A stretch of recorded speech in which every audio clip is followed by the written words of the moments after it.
What's going on, chat? How's it going today? Hope everybody's doing real good.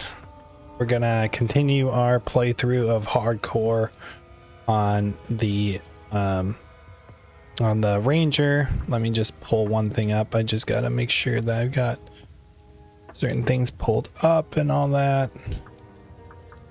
Want to sorry. I am just making sure that everything is good, everything's set up in the correct ways. Everything should sound a little bit better for those that have been coming to the chat and everything. I think I have finally fixed my audio. I actually think I've done it, which is awesome, super awesome. I just had to figure out a few things with it. So I'm just making sure that I'm dismissing things, making sure everything's good over here. Normally I would do this during the little stream intro, but I was a little late today. Me and my wife have a tradition of going and getting a, which I just realized I am staring at a screen. This is just how my brain works. I was just staring at the screen of my actual stream preview and I was not seeing me raise my glass. I was like why am I not raising my glass? Like, what's happening? There's a stream delay, of course. That's just one of those things, just brain fart there. But either way, so I am I'm gonna play the Ranger today. I think I've had a few things happen, a few thoughts come across my brain here about specifically every time with this. Specifically, I have thought about kind of what makes a person entertaining that people watch. So I've been looking into that. I've been trying to figure that specifically out. And I think I finally figured out. I had just like this epiphany this morning, and I'm gonna get into the gameplay while I talk about that. But what I realized was this super simple concept that I never would have guessed that was the thing that is gonna make my stream hopefully much more entertaining, which is I want to talk and tell stories, which is actually, when I was growing up and over the years, is something that I've realized that brings people to my side, and like people enjoy listening to stories with me. And that's not a brag or anything. It's just something that I know people enjoy talking to me about. Because I have a lot of them. I have tons of stories, tons of things to talk about. Let's see what the skill gem gets, and then we'll get back to it. So lightning rod converts 100% of physical damage to lightning damage. Burst radius is 2 meters. Maximum arrow duration is 12 seconds. Arrow disappears after being chained 8 times. What does it do? Rods stick into the ground after impact. Any chaining lightning skill, such as lightning arrow, can hit these rods and cause them to explode again. Lightning rods stick into the ground. Interesting. Escape shot. This becomes our chill ability, which we know chill is very strong. And then also poison burst fires a virulent. You can only have one. Don't know how to pronounce that word. Virulent arrow that creates a burst of poison hit, affecting all enemies in an area. Let's see here. Poison burst. Can we stop that? I think I'm going to probably take poison burst. I'm thinking escape shot's pretty strong, and lightning rod is also pretty strong. I'm either gonna go one of these two. I'm thinking I'm gonna lean towards escape shot though, actually, now that I'm thinking about it, because I want that freeze I think freeze is going to be really strong going forward. But getting back to what I was talking about before, as we go and kill some monsters and everything. I want to be WASD as well, which that is a complaint.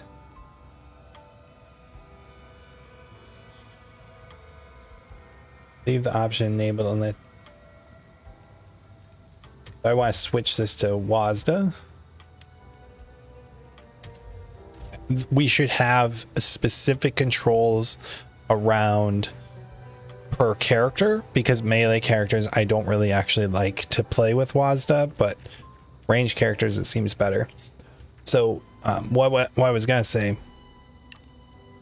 is essentially when I was this morning right before my run, I was thinking about like what on earth is it that makes other streamers successful? Oh, that's kind of cool. What is it that makes other streamers successful, right? Like what about them makes them successful? And I was talking to my wife's cousin last night about it, and because we were doing calculus together, I was helping him with some calculus, and I was just thinking, you know, what is it that makes streamers popular? Like what could it be? And I've been doing this thing where you every day you record a video of yourself talking and trying to entertain yourself for 10 minutes. And what it's supposed to help with is public speaking and like getting over your fear of your own voice and getting over seeing yourself on camera and things like that. So it's supposed to just kind of help with that, because, you know, it's a known fear of most human beings that they're afraid of those things. But the biggest thing is like okay, so what is it? What's happening? What's causing the kind of fear and whatnot? Like so you, the more that you do this, the better you'll get at essentially public speaking, and you'll get over that fear of seeing yourself on camera and everything else.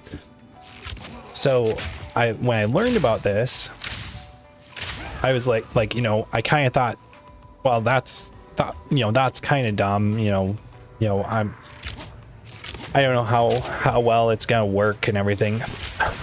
And so I kind of wasn't fully committed to it, but yesterday when I did my video, I started to realize like what is it that I even have to talk about? What is it that I have that would entertain people? And I just like couldn't think of anything. I even asked my wife like how do I entertain you? And she's like, well, you don't entertain each other as spouses, blah blah blah. And I'm like, but there's got to be something. Like there's got to be something that I do that's like keeps you engaged in the conversations we have, you know, that kind of stuff. And I kind of went to bed last night thinking like I've still got to figure this out and everything. And this morning but before I went to bed, right before I went to bed, I watched the guy that gave me this idea. I watched a video of his, and he was talking about like doing this, and he showed an example of himself doing it. And he literally was talking about, you know, making his dinner, what he was going to make for dinner, and the steps he was going to take to make that dinner. And like that's all he was talking about. And I just, part of me was like, I'll use that skill point in a second. Part of me was like why is that entertaining? And I just kind of blew it off, and I didn't really think anything of it. But I then was like, wait a minute, like what if, like, what would the use of doing that be, right? What would the use of talking about what you're gonna make for dinner? What would the use case for that be? in the cases of a stream, you know, what would the use case of that be? And I kind of was like I was very confused going to bed last night. Like, why would you do it? Why would you do it? Right? But then what happened was I went to bed, woke up in the morning, and I was getting ready to run, and I just so happened to like go on to Pirate Software's stream, and I was looking at his stream schedule. I'm like wait, this dude streams, it says his stream schedule is for 12 hours. I was like that's not, like, there's no way that somebody streams for 12 hours, right? I just thought there's no way. But what I did was I went onto his stream, and I went and I looked and saw that he actually does stream for 12 hours a day. I was like, Jesus, like, that's insane. Like, how can you stream for 12 hours? And when I looked at him, I was like, well, he's got to like take a break to eat, right? So what I did was I Googled I said, what did I Google? I Googled something funny. I Googled something like what does Pirate Software eat, or something like that. Like, or when does Pirate Software eat? Does he eat on stream? Essentially is what I asked Google, and all of a sudden what pulled up was a video of him talking about his diet, like just literally simply about his diet. And I was like, huh, like that's weird. Like, okay, that's a little odd that like he's talking about his diet and he's telling this story. And so this guy is telling this story, and he is telling this story that like it was a really compelling story about like how he weighed 265 pounds and then he lost all this weight. He cut out sugar, this, that, and the other thing. And it's like this story that just kept going and going. But I was engaged in it. I was thinking like, holy crap, I really enjoy this story. I think it's a good story.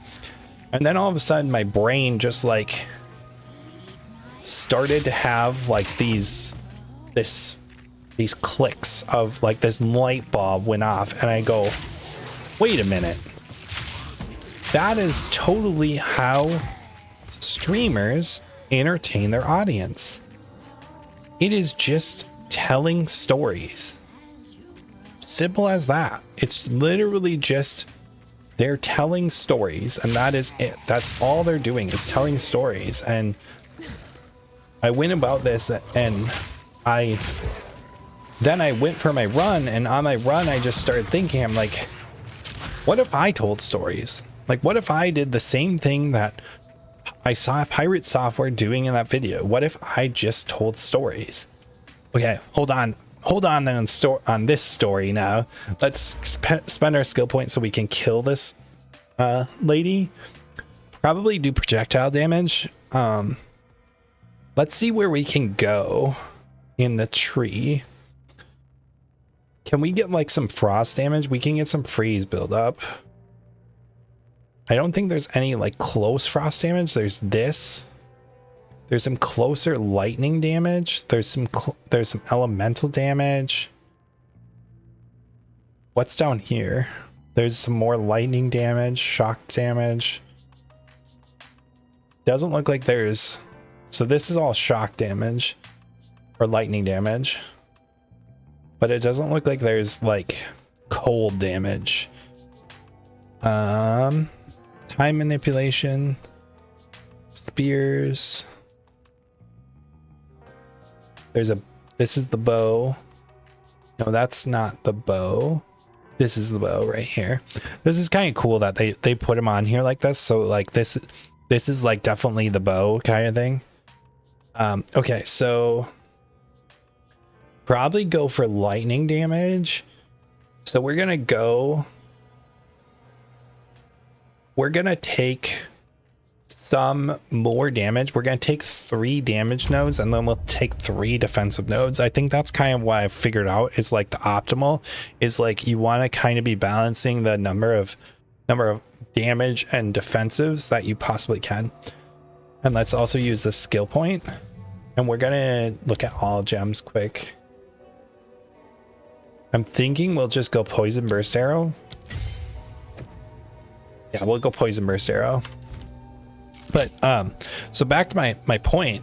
So when I was on this run, that's what I was thinking like, how can I as a streamer entertain my viewers? And the thing that I thought about was exactly that, was just tell stories. And the reason why I thought that might work is only because as I've grown up, like as I've been in my life,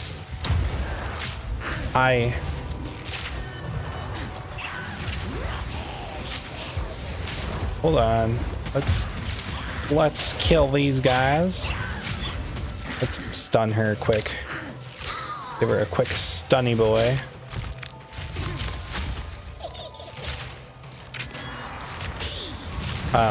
So as I've been like, since I was kind of a kid, I've been able to tell really compelling, like not compelling stories, but I just have had a lot of stuff happen in my life, enough that I've had stories for it. So that's how I've always like kind of made friends, is through storytelling. Very specifically through storytelling. I'm gonna stun him real quick. Let's kill these. Okay. So very specifically, I've learned through storytelling, like this is something that like people enjoy. That's a major reason why people keep me company and things like that, is because I always have all these stories to tell. And they're just from my life. They're just from things that have happened to me, things I've done, where I've been, all that stuff. And when I was realizing this, I was like, you know, it's not a bad idea to just do this. And like this would probably be good content, essentially, is to tell these stories. So going forward, that's kind of what I'm going to do.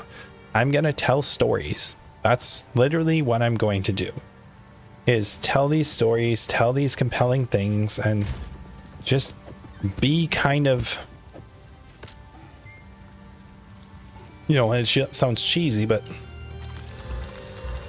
kind of be myself, right? Equip that. Let's use this transmute on that. Let's aug it. Not great, but not bad. And then we'll get rid of these two. We'll just delete them. So going forward, that is, I keep trying to click to move. That's kind of what we're gonna do. Is we're literally gonna do that. We're gonna try to be compelling, try to tell stories, do all that stuff.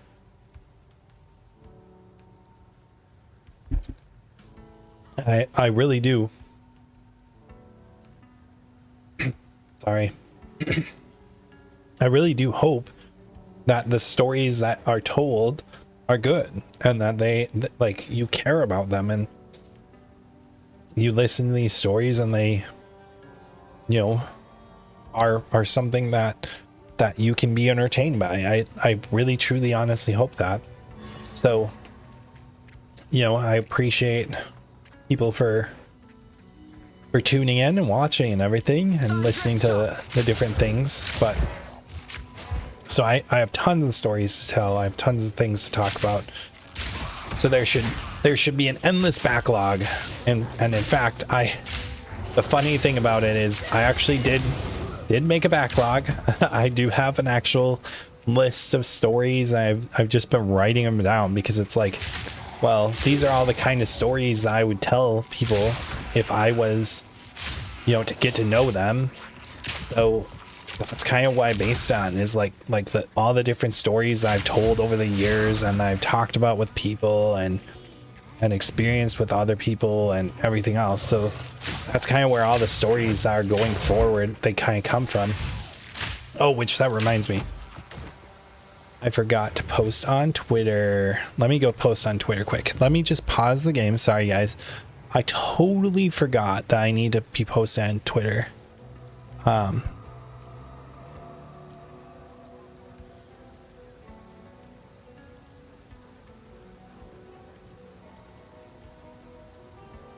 I was going to say,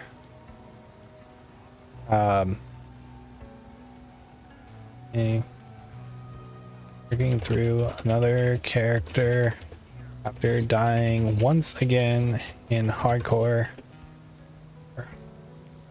on Ranger this time around.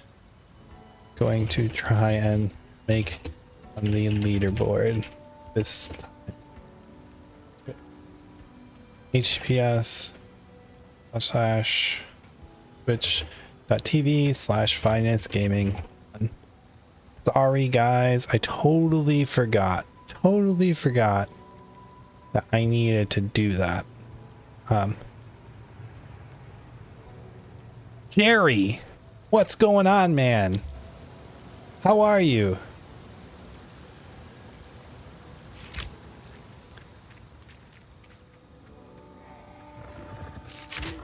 How's the job hunt going? I heard from Grace that Stephanie said you have some prospects and everything.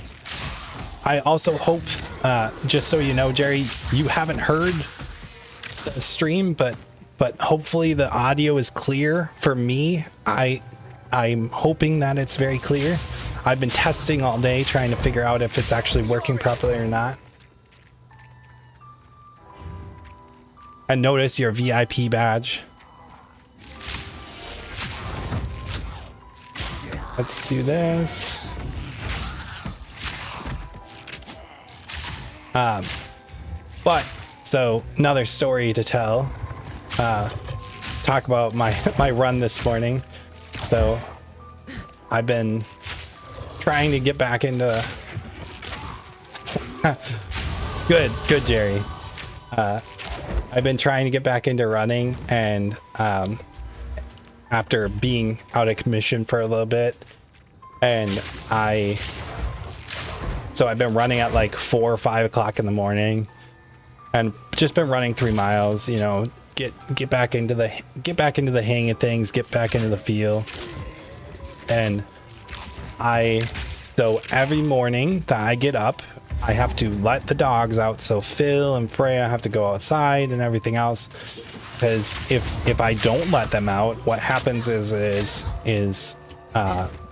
Grace will get woken up. So my wife will get woken up by the dogs, because if I leave without letting them out, they sit and whine because they heard that I was up, they heard that I was going for a run, they're upset, they're whining, and then I hear about it the second that I come home from my run. So what I've been doing is I've been going to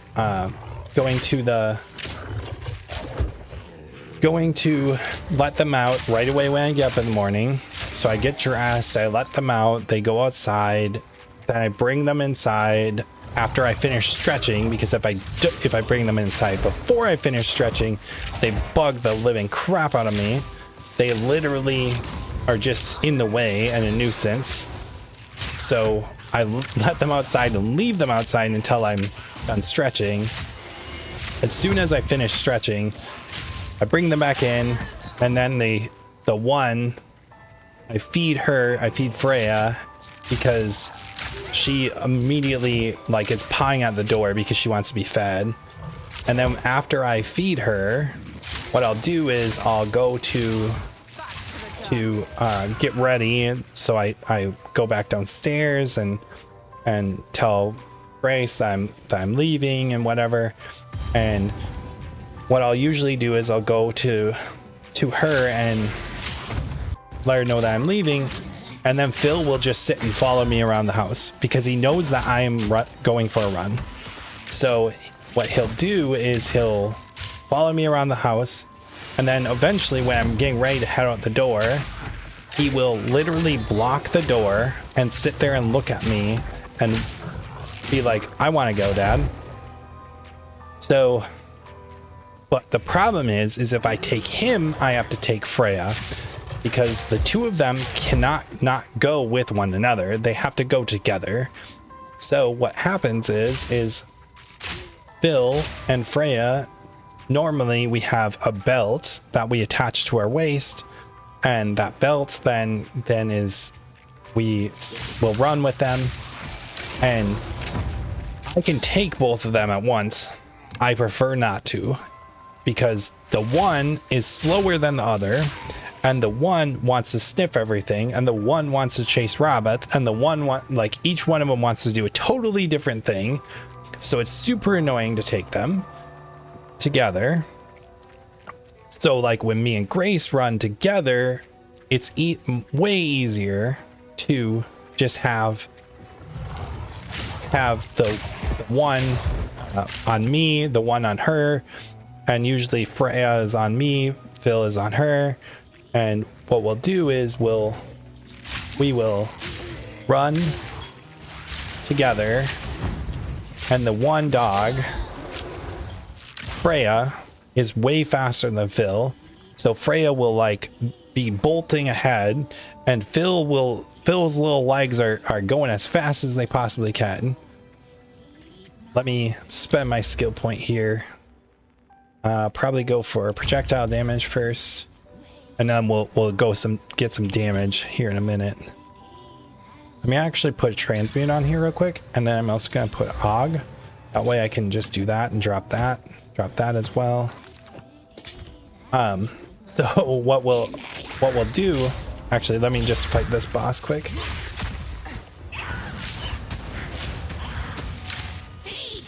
Get this guy, get this gal, I should say.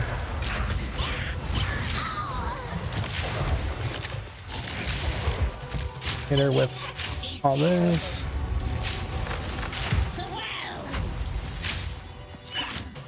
Jerry, if you're still there, you should answer me about that. Did you and Noah connect? I hope you guys did. Back to talking though, of course. Back to telling the story about this morning. So yeah, we try to run with them together, but it's super duper hard to run with both of them on one person. I've done it. Grace does it as well, but it's kind of a pain. So what we'll do typically is Jesus, I forgot, like the first mobs in here always spawn way more.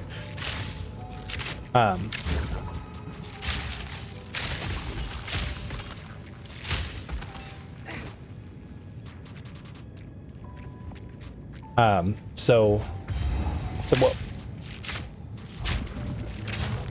I gotcha. That's great, Jerry. So that's something that I gotta get better about, is not interrupting my own self with my own thoughts. But so what we will typically do is we run with both of them, and it's really nice to run with both of them. It's just a kind of pain to run, like have both on you kind of thing.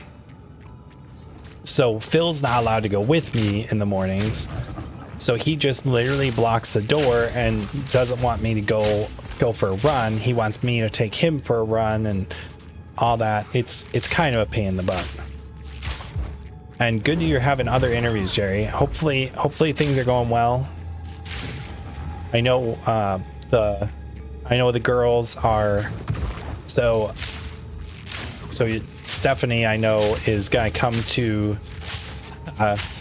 Grace's quote-unquote book club that they are starting, which I keep telling her you can't call it a book club if you're not actually reading a book.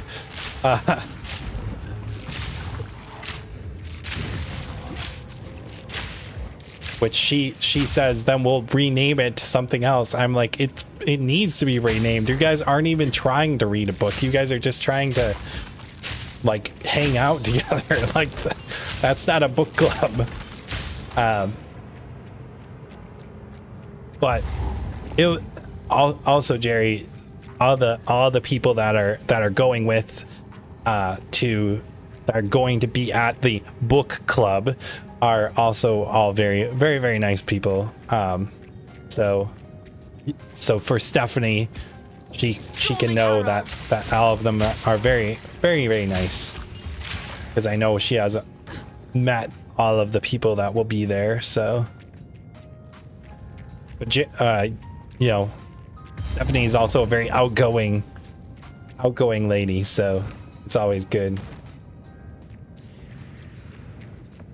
But yeah, so when I got to go on the run this morning, it was super awesome, because you know, I got to kind of clear my head, got to think about all the things that I want to be doing, and all the different things that I want to change and make. Hopefully it's making the stream better, to just like me just literally chatting, telling stories. Hopefully makes the stream sound better and makes it sound like it's more, you know, something that people want to listen to a little bit more than just me silently playing games.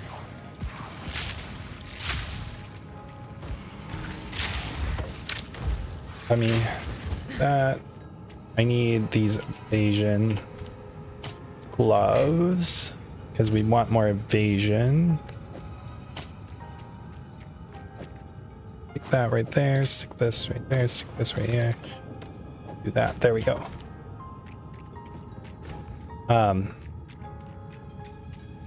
But no, so also then again last night we had my wife's cousin over,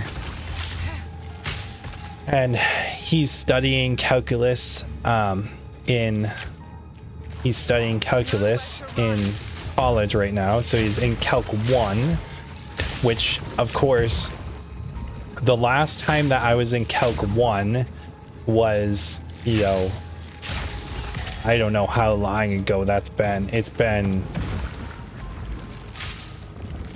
8 years, more than that maybe. I don't even know. It's been quite a while, because I've been in the workforce now for almost 5 years, so it has to have been like 8 years since I took Calc 1. So I had to like refresh my memory on all of these different concepts, all these different things. And my wife's cousin, like, he got far. So for those that know what, like, how math kind of works at like the higher levels, is if you don't understand the math at a high, go and freeze this bitch. If you don't understand the beginning of calculus, you're not going to understand the end of calculus, like of the end of Calc 1. It gets just progressively harder. Let me run away. It's not that easy to do. It's not that easy to just, you know,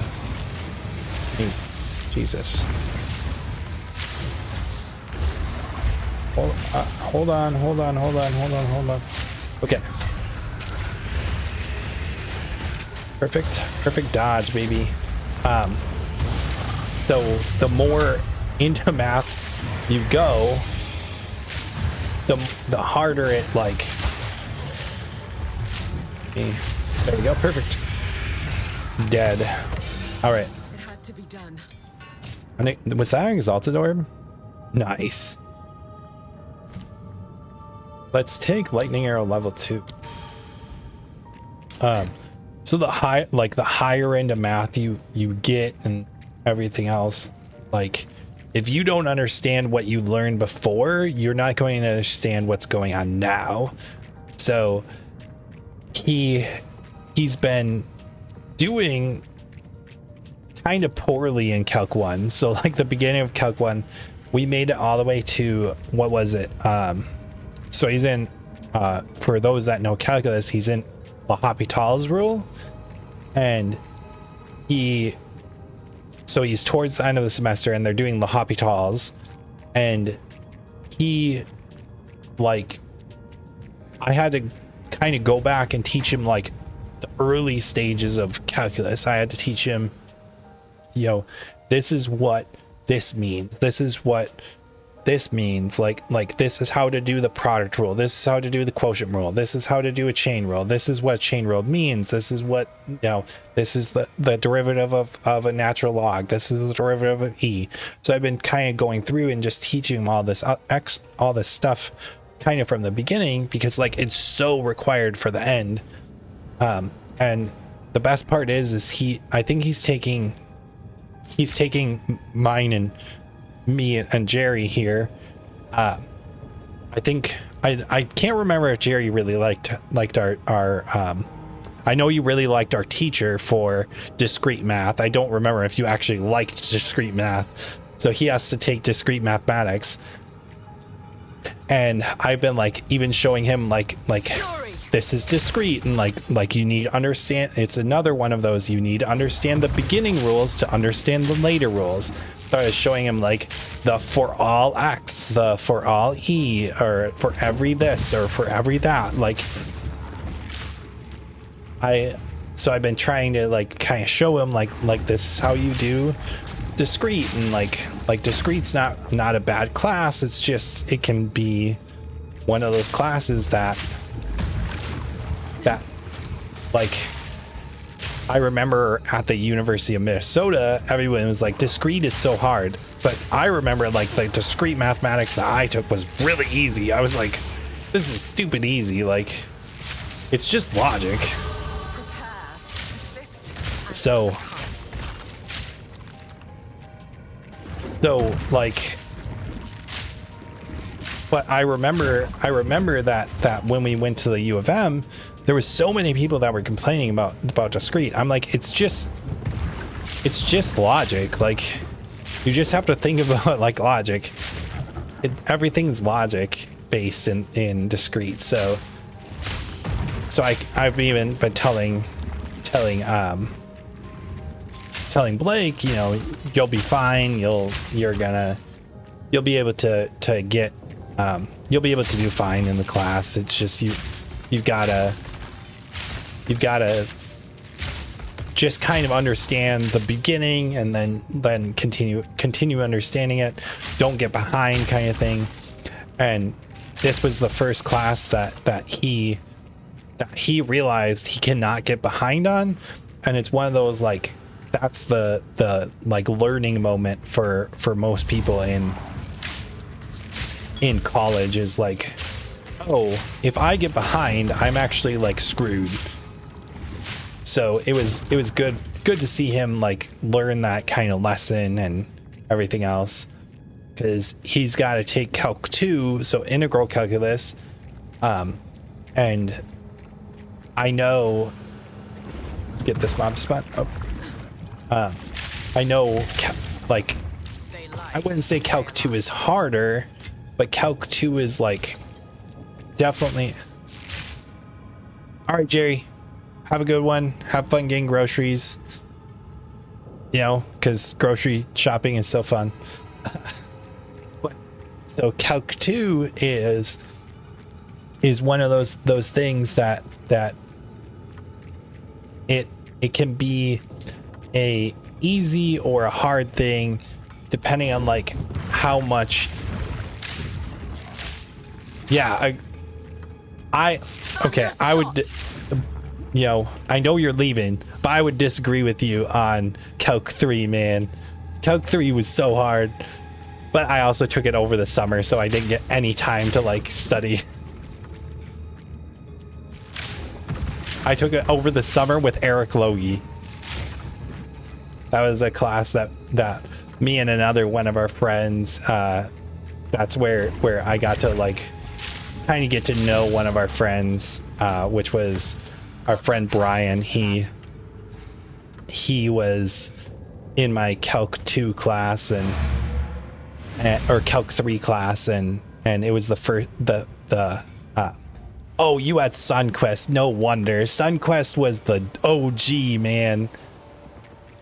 SunQuest was the shit. I always heard my wife had SunQuest for like, I think she had SunQuest for Calc 2, Calc 3, Calc 2 and Calc 3, which just made everything easier.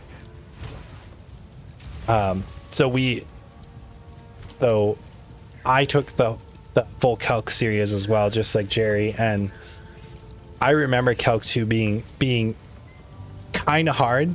I specifically remember there was one section of Calc 2 that I hated, and that was sequences and series, which was like, it's about like this. So if for those that know, there's the summation symbol, and it's about like all things regarding that. And I just kind of phoned it in towards the end of that class with sequences and series, because I did not understand it, and my teacher was not that great. So I don't even remember. I remember my teacher, his name started with M, but I don't remember his name. And he was just like super nice guy, granted, very nice guy, but holy crap, he could not teach. He just like, I never understood what he was saying, and because I didn't understand what he was saying, it made the class that much harder. So it was one of those things that yeah, it definitely was not easy by any means. Okay, let's go defensive layer now. So I'm actually gonna build differently. Yeah, so we're gonna go like this. We're actually gonna go a weird way.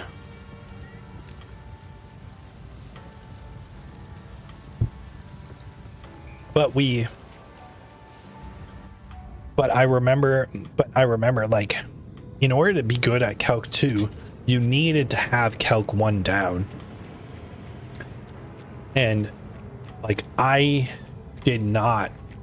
I had Calc 1 down like the back of my hand. I remember that because it was super nice, because I went to Calc 1. I don't need that up. I went to, from Calc 1, I like forced myself to learn Calc 1, and I like buckled down, and I took that one during the summer as well. And I had a guy named Shao. I can't remember his full name, but super awesome teacher. He like, because it was a summer class, it was like every week you basically learned 2 chapters, or you did like, what was it? It was like a chapter a week, basically. I think that's what it was. So you did like a full chapter of a Calc book in a week, and it was kind of horrible for that, because it was just, you only get 8 weeks compared to like the 14 that you normally get. So it kind of sucked, but it was also good because it forced me to learn very quickly and everything else. And that's also where that was the first time I ever saw somebody cheat on a test. And I still remember watching somebody cheat on a test. I literally sat next to him, and what he did was, he had a phone, and before the test started, what he did was he took his phone and he slid it underneath his notebook. And so what he did is, because we were allowed to have a page of notes, so he had his page of notes in the notebook, and he slid his phone underneath the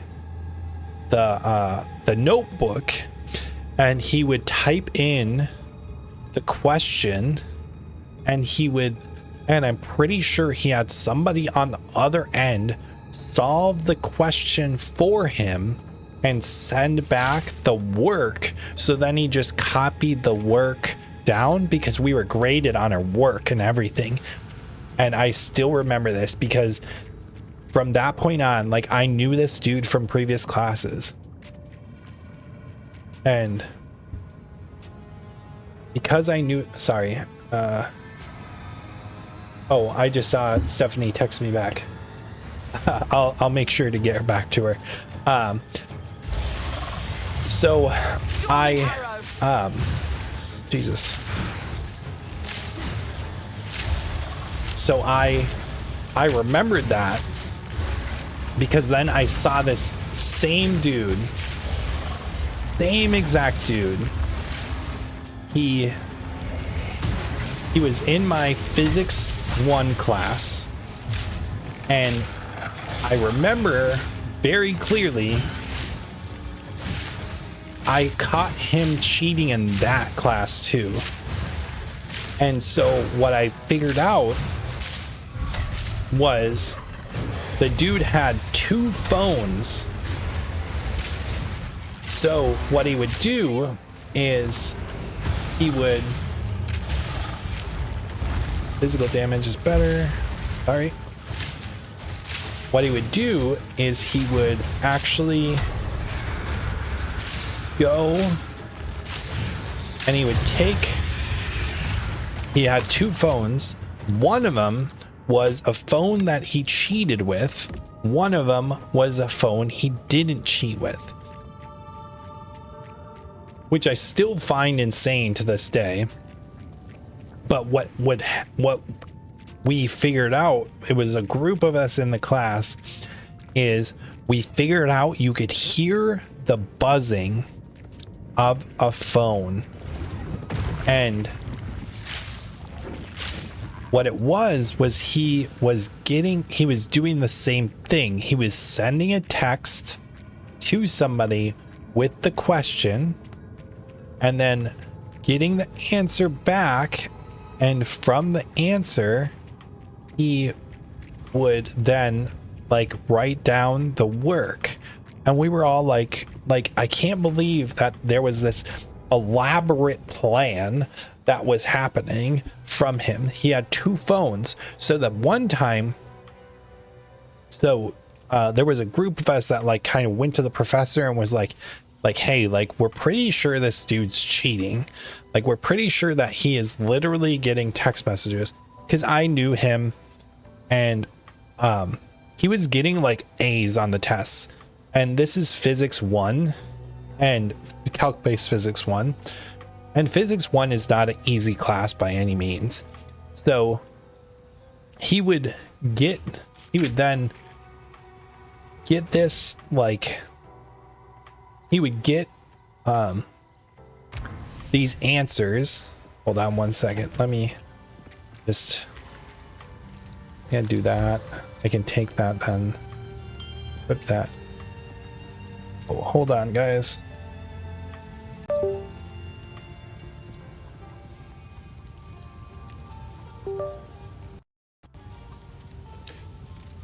Okay, sorry about that.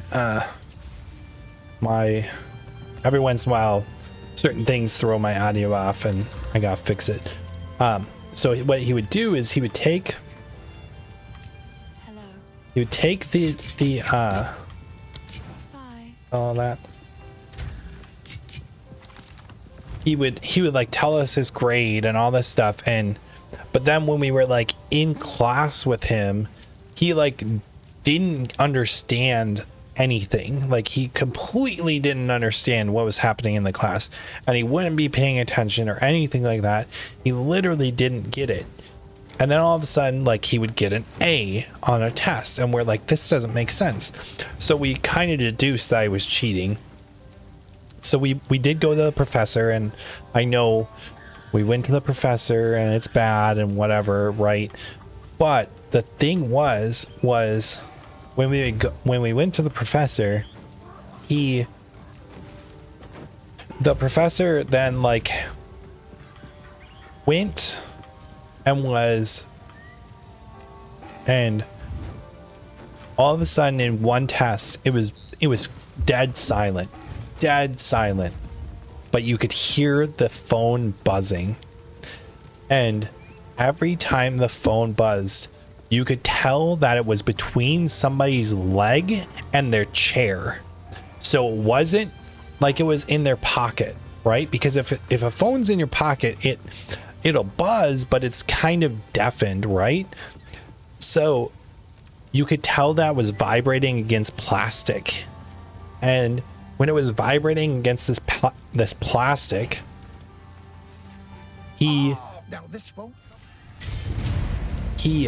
let me real quick, sorry guys, let me just think about this real quick.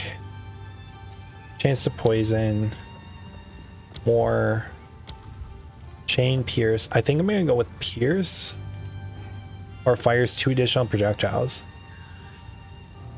I think I'm actually gonna take scatter shot for the projectiles, but less attack speed and cast speed. I'll take that. Oh, that's okay. I can increase cast speed. Or attack speed, I should say. So then the professor got up. So Todd Coleman, never forget it. He literally walked up to literally the dude, walked straight to him and was like, "Give me the phone." And I was like, legit. And this was, so where I sat, he was sitting to my right. So it was to my right. So I just kind of looked back, and literally I watched Rolf take out the phone and literally be like, but it's I wouldn't be receiving a call if it was an emergency, blah blah blah. And like, he started making all these excuses, and he said, well, if it's an emergency, go out in the hall and take it. He took it, and he's like, and I still remember, he went out into the hall, he took the phone with him, came back into the classroom, handed his, and Professor Coleman made him hand him his phone, but the thing was I knew he already had 2 phones, so he continued to cheat, I'm pretty sure. And I was like that's so shitty. Like, how can you have 2 phones and be cheating that much? Like, how can you cheat that much on a test? That's insane, man. Like, that means that you're not learning anything. And the worst part is because he was like cheating like that. Wow, that actually did slow down my attack speed quite a bit. I mean, that should be okay though. Because he was cheating, like, he's not learning anything. And if you're not learning anything, right, you're gonna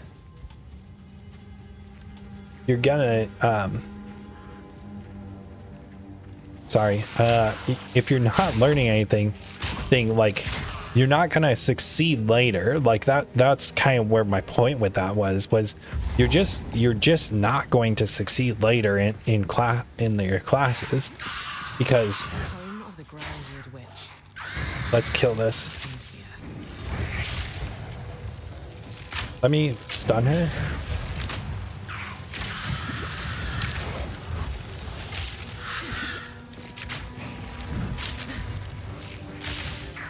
Actually, I think I actually want to just kill her with this.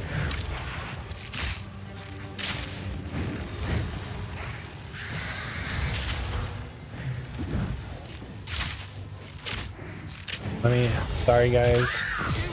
Stop talking there for a second to make sure that I could kill her. So like, let's do this. Projectiles from supported skills deal 30% less damage if they're pierced if they pierce an enemy. Skills chain 1 more time. Supported skills chain 100% more times. I'm gonna take pierce only because it's less damage, like, reduction.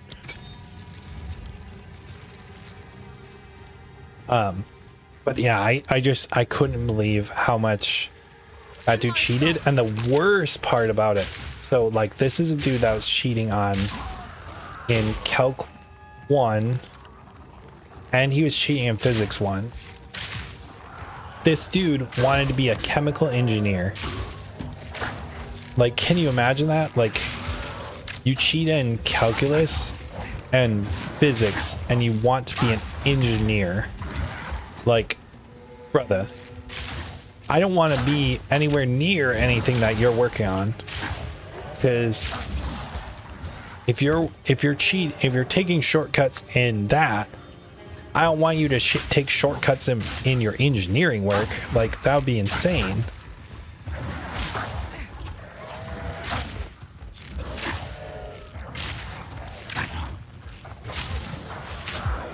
Okay.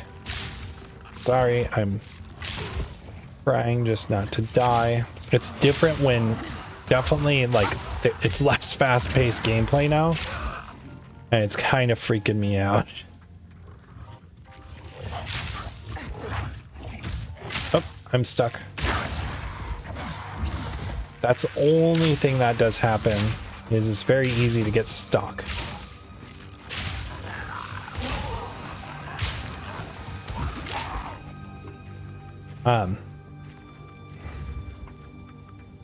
But yeah, I definitely now understand, like, you've gotta do really well in class, and you've gotta do really well like in those classes specifically, because it all builds on one another. It's so important. Summon Una. Has the tree not in Big point. here?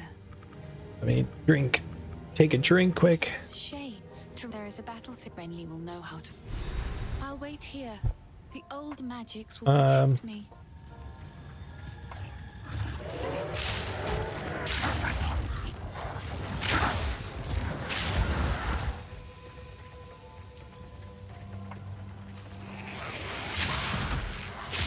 What else? What else is there?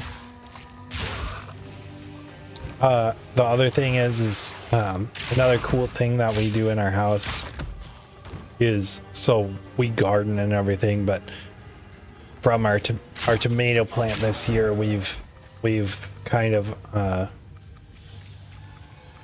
we've actually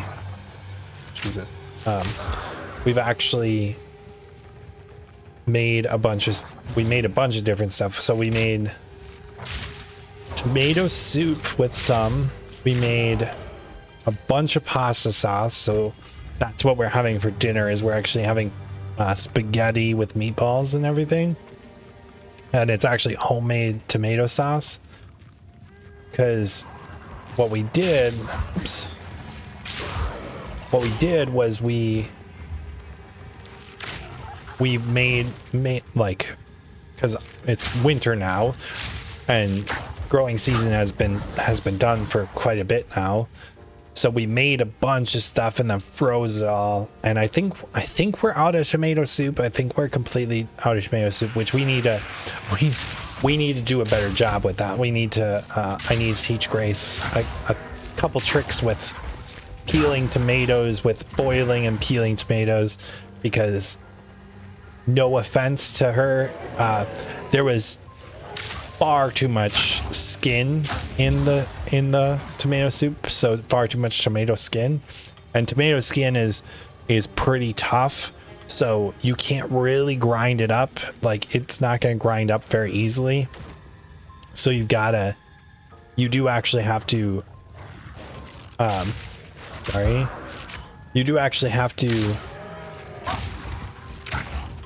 grind up. You do need to, like, properly remove the skin before you make things like tomato soup with them. So there's ways to do that, and I'm just gonna have to kind of teach her. Excuse me, sorry. I'm gonna have to teach her how to do that. It's actually the same thing that you do with tomatoes as well. So, or not tomatoes, peppers. So peppers, you do the same thing. You actually steer the skin of a pepper. So when you, especially like tomatillos, tomatillos. So what you'll do is, let's say you have a tomatillo, and you want to make like a salsa or something like that, like a blended salsa or something, you have to remove the skin of the tomatillo or any pepper usually if you're going to like blend it up, because what happens if you don't is that skin stays on there and it actually is very unpleasant to eat in a salsa. So Jesus, this dude's like on me like white on rice, man. So like for tomatillos, any peppers, if you're going to grind them up into something, you should remove the skin because their skin is very tough. Oh, hi Freya. It's a very tough skin. Hold on, let me turn on a light quick.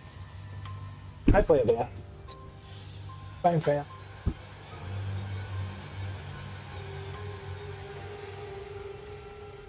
That on work. Hold on 1 second.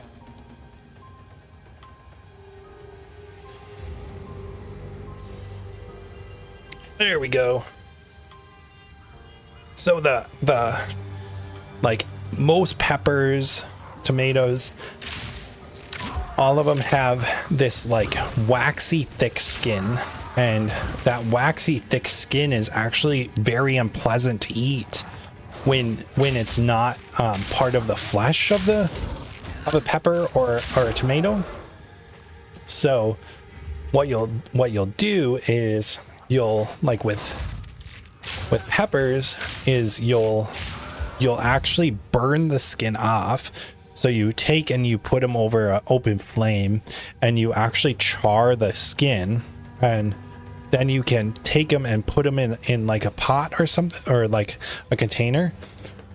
And when you put them in a container, what happens when you put them in a container is they sweat, and so the skin kind of peels off very easily. So that's one of the things that you'll usually is you'll sweat things like let me fight this boss. You'll sweat things like Fury. Sorry guys.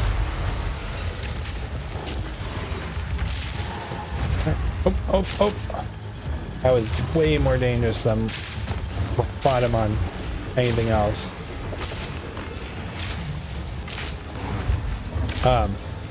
So what you'll do is you'll sweat the something like Jesus.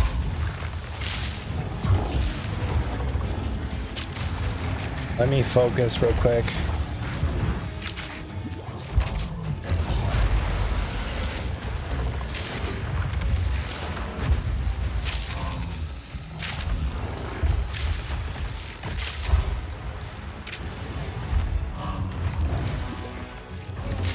Just focus real quick. Hold on. Okay, perfect.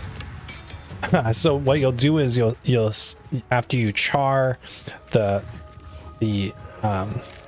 pepper, you'll have them sweat in like a container of some kind, and that allows you to peel that skin off very easily, because otherwise it's very unpleasant to eat in something like a salsa. If you're like pico is a little bit different because pico is everything is raw. So when it's raw, it's fine. It's when it's cooked, it's not fine. It becomes kind of really gross tasting or really unpleasant to have in food. So that's why I always tell like my wife, like you gotta make sure to remove the skin all the way from tomatoes if it's going into something and everything else. Let's take... Part of me really wants to take attack speed, but at the same time I feel like just projectile damage with or we take evasion rating. I think evasion rating is a good choice too, because evasion rating will help a ton with defensiveness.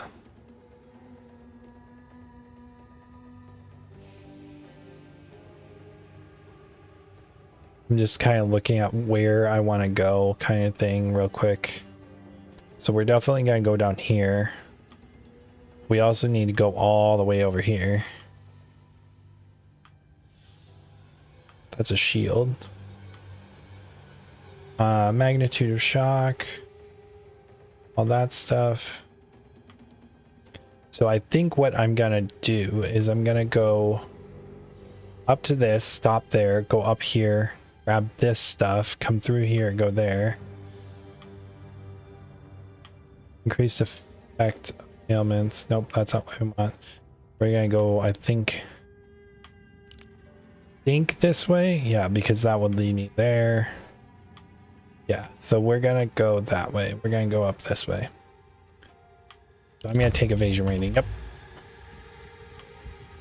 I'd rather be able to survive stuff than do more DPS kind of thing.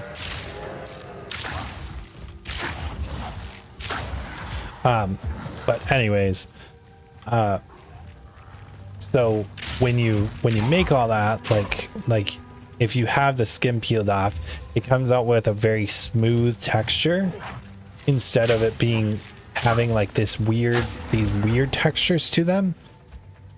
Like you can even deal with like having seeds still in a tomato soup more than you can deal with having the skin still in a tomato soup, because it's very unpleasant to eat.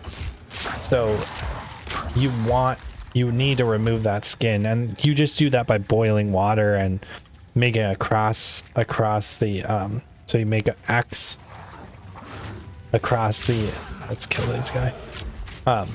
You make an X across your, get this guy. You make an X across the bottom of a tomato, and it allows you to peel them very easily after boiling them. Which then you get a very smooth, consistent, you get very smooth tomato sauce. You get very smooth, not tomato sauce, tomato soup as well. So just something that I need to teach Grace going into this next year with our next harvest, which me and Grace have to buy more. We have to buy more, what are they called? We have to buy more planter boxes because we need to be working towards, we need to have more planters and all that stuff out in the front yard. I sadly, which that reminds me, I sadly couldn't save my strawberries this year. I'm so mad about that. I was planning on saving all my strawberry bushes this year, and it's just not gonna happen. It's not that it's not gonna happen. It didn't happen. We're now way too cold to have saved them, but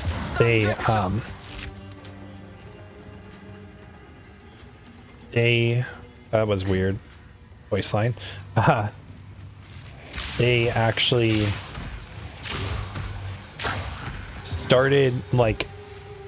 started to get yellow before, and like so I was like, okay, if you're getting yellow, you're not ready to be covered in hay. Like, I know that, like, you're not ready to be covered in hay because you're still photosynthesizing and all that stuff, which means that they haven't gone dormant, which means that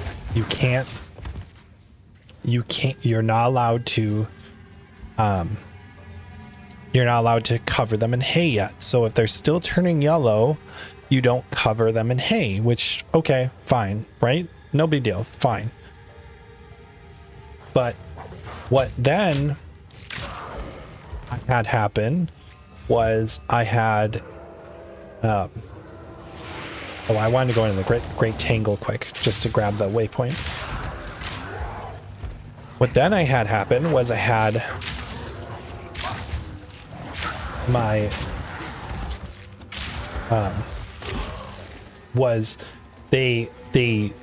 it started to get really cold. So when it gets really cold, that's usually when, like, they go dormant. but then we kept warming up and then we kept cooling down. So like I wasn't keeping track enough of it. And because I wasn't keeping track enough of it, I then had, they've now kind of died. And because they've died, I can't save them. And it's super duper annoying that I can't save I can't save my strawberry plants. So I'm a little upset that I'm unable to save them, but it's okay. I'll just have to get new ones next year again. I definitely want to find a way to save them a little bit better, or save them a little bit easier, because I didn't really understand like what I was supposed to do. How could I have saved them any differently?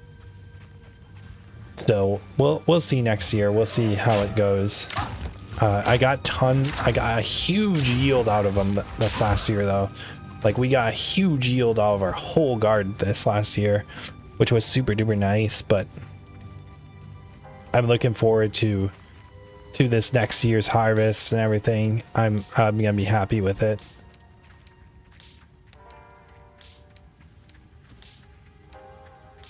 All right, let's get to the Red Veil. And we gotta kill the Rust King again. So you gotta find the entrance to the Red Veil, search the Red Veil. All right.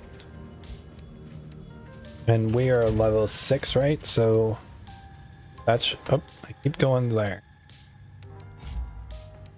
We want you. And we've already killed Bramblegast. For whatever reason, the Witch Hut one, that doesn't... I already killed her. I don't know why it's not popping up. Hi, Loki. Hello, Loki.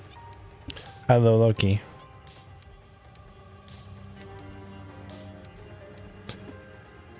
I don't think you can hear Loki down here, but our cat, he's a very talkative little boy. He kind of doesn't shut up. He just keeps going and going and going. He's like the Energizer Bunny. He's been pretty needy all day. This morning I was playing with him. I came back from my run. I was like getting all my food and prepping food and doing all that stuff, and he was following me around everywhere, howling at me. And I sat on the stairwell. I played with him through the banisters. I would just kept sticking my hand through, and he sits and bashes you. And then if I stick my face through the banister, then he sits and bashes my head. He likes to play a lot, so it's nice to play with him every once in a while. Loki, don't do that. Loki, don't do that. Sorry. I should have paused. I forgot that I'm playing PoE 2, not PoE 1. I can actually pause the game. For when he literally was taking his claws and sharpening them in my carpet.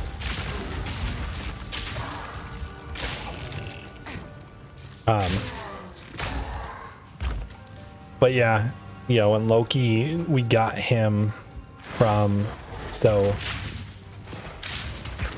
when we lived at the last place we lived, which was like a townhouse close to where we live now,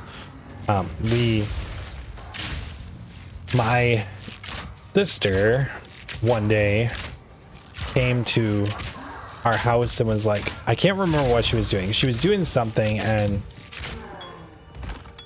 she came to our house and was like, hey, like, can you watch this cat? Can you watch this cat for me? We were kind of like, well, okay, that's fine. And the cat, we took the cat in, and then, like, so needless to say, that is the cat that Loki is. But we still remember, like she brought us the cat, freaked out, like wouldn't come near me or Grace at all, hated, like wouldn't come anywhere close to us. But then, needless to say, he is the most talkative cat in the world now. So anytime anyone comes over, that's how he is. He's literally just like, oh hi, and like he just comes right up to everyone in the world, doesn't care, has no care about if you're a burglar, if you're here to murder us. Yeah, he doesn't care. He's just like, oh, you're somebody new, I'd like to get to know you. And that is just how he is. He's always like that. That would only slow me down. Sounds like I need to go back then, maybe. Let me see. I can take this and pinning or shield ground for 4 seconds when they freeze an enemy. I'll probably take that. Got no pack space Oops. for that. I keep forgetting to move stuff over. Perfect. But yeah, so we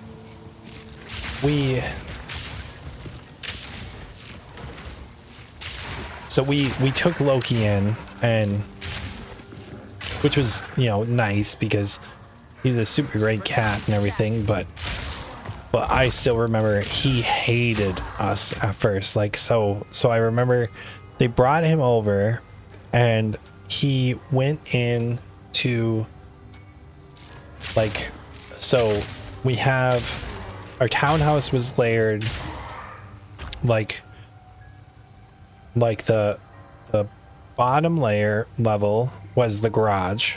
Then it was the main floor, so that's where the entrance was. So on the opposite side of where the garage entrance was our front door. And so the main level and then upstairs. And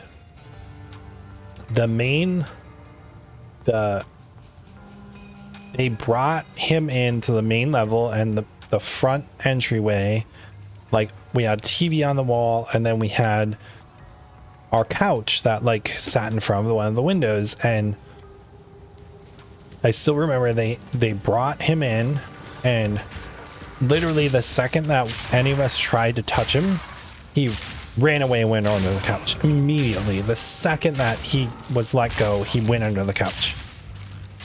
So we like then had to do this whole thing where like we ignored that he was there, kind of thing.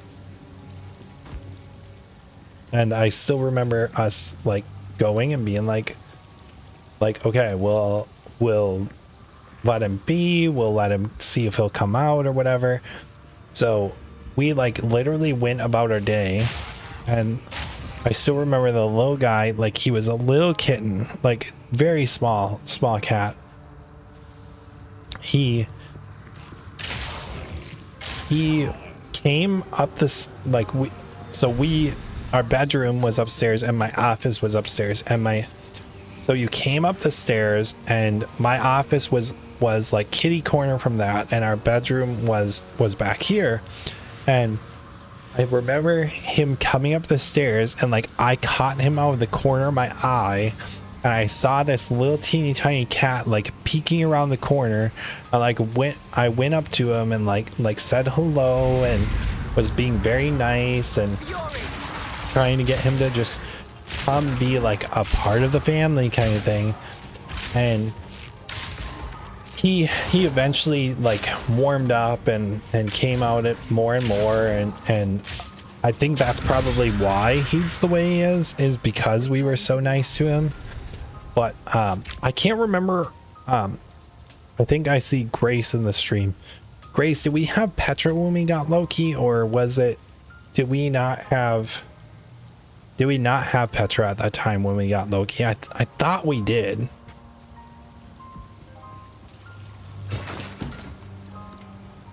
So yeah, and that means that we, what was nice then is that Petra was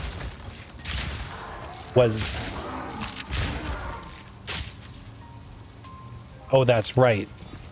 And that's also kind of why Loki was a little freaked out, was because Loki was coming from a house that like he was locked in a room because the dogs at that house, which was my sister's house, the dogs there would literally chase him around.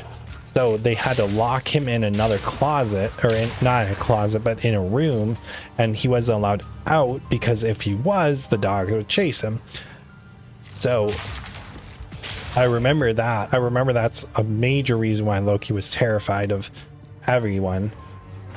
But then he slowly warmed up, and now, honestly, because Petra like did that to him, like was tough on him and everything, and like would chase him around and all that, he is not afraid of any dog. He fully defends himself against every dog in the house. He'll like sit and box with the other dogs, and he'll bat them around and everything. Whenever they corner him, he is fully ready to take them on and take them out. He is great at essentially defending himself. Every once in a while I get worried about him though, because he's a little too brave around the dogs, but that's besides the point. Let's take evasion rating. And I think we're good. Yeah.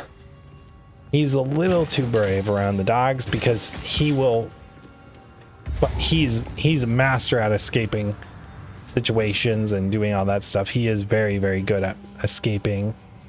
But I know Jerry's at the grocery store right now, but there was a time where they were over and they had, I think it was around when they had first gotten Jake, their dog, and so Jake was, what it was Jake was, what was he doing? Stay light, stay alive. I think he was very interested in Loki, and like we brought Loki out to just like kind of be there and like see if he could handle it or whatever. And Jerry will tell you he'll always remember the time where I did that, and what happened was Loki just clawed the shit out of me, clawed my arms up and down. I was bleeding all up and down my arms. I had like literally threw my arms up as he's clawing the crap out of me, and takes off across the room all the way out to the downstairs. He just, like, my arms were covered in I was bleeding everywhere. And it's a story that is told many times now between all of our friends, because it was an interesting time to have interesting thing to have happened to me. It wasn't very fun, but all right. Physical damage, 19 accuracy. That's not very good. And then we'll take that crit hit chance. Evasion rating, max life dexterity. No, we don't want that. So all this can get thrown away. Yes, please, another for my collection. Oops. Thank you. All those. I want to disenchant.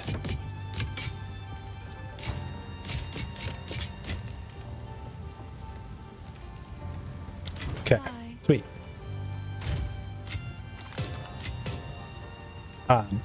But no, it's been good having Loki and the dogs and everything, and we have stories about every single one of them that we've gotten, and it's fun to retell them to everybody, and all the stuff that has kind of happened.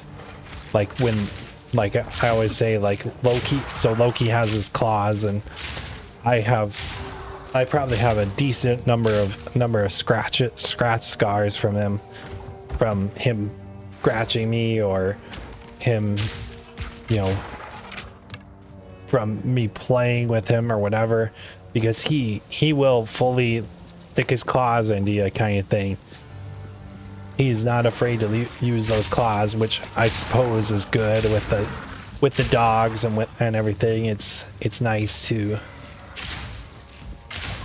have a cat that's very much like that. That's very much wanting to, that is very much willing to use their claws, because otherwise he would not be able to defend himself against the animals in this house, especially because we have the huskies, and specifically every once in a while when he gets super duper zoomy and playful, the dogs will chase after him. So he'll use his claws or whatever, and he'll make sure to let him know that he's not playing. I've seen him stick it like where he's got a claw stuck in one of the dogs, kind of thing. Okay, Rust King is coming up here. Grab all this. I need to use. Fury. I gotta stop doing that. Paying attention to too many things at once, man.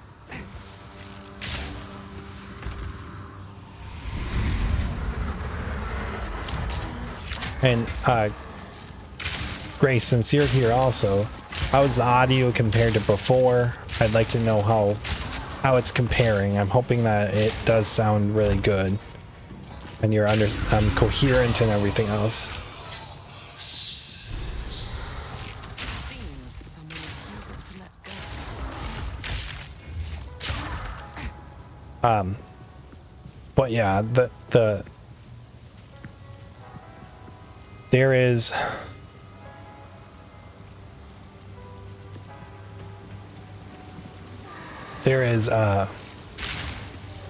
quite a few. There's actually something that I actually want to try with Loki one of these times too. So I have a so we take the dogs for runs, and there is these like cat backpacks, and there is a part of me that, because we take the dogs for runs, I'm like, I wonder what it would be like to take Loki for a run. Like, what would he be like on a run? Would he be freaked out, or would he like enjoy it? Like, what would his kind of thoughts be about that? Because I'm not entirely sure that he would enjoy going on a run, but like at the same time, I'm like he might actually enjoy it. Let me fight this guy.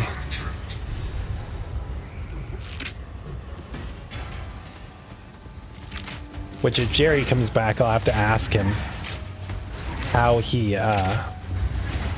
it's going with his cats, and I wouldn't be surprised if him and Stephanie would get one of those cat backpacks and use one of those with their cats.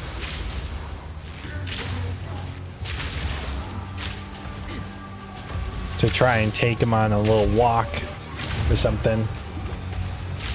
Fury. Let's focus up.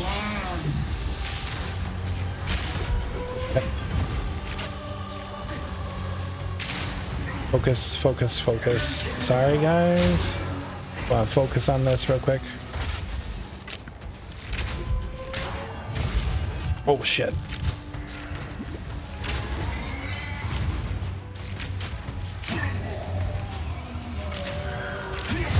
That was close. That was way too close. Your war is long over. Okay, let us do this. So let's look at what these abilities do quick. So snipe. Hold down the button for snipe to charge up a powerful arrow. If you release at exactly the right moment, the arrow will deal a guaranteed critical hit. Hold down the button for snipe. Okay, Stormcaller's arrow. After a Stormcaller arrow hits a target, a bolt of lightning strikes the enemy with a high chance to shock. A short time after a Okay. Vine arrow slows. I know I don't want Vine arrow. I'm thinking I'm gonna go with Stormcaller's arrow. Because I think it's gonna be pretty strong. So let's go with that.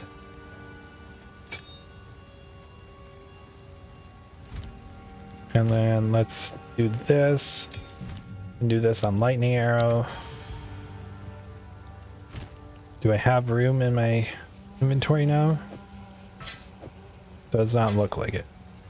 Okay, so let's go back. And I am level 7.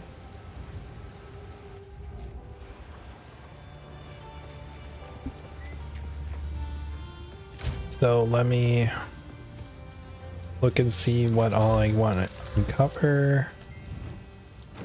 Evasion. Evasion. Lightning resist. 2.4 gen. Lightning resist. They'll probably take that one. Let's see what this gets me. Thorns damage, that's not very good, but we'll take the lightning resist, I guess. Hey Rex, how's it going? I am gonna do attack speed probably. That looks better.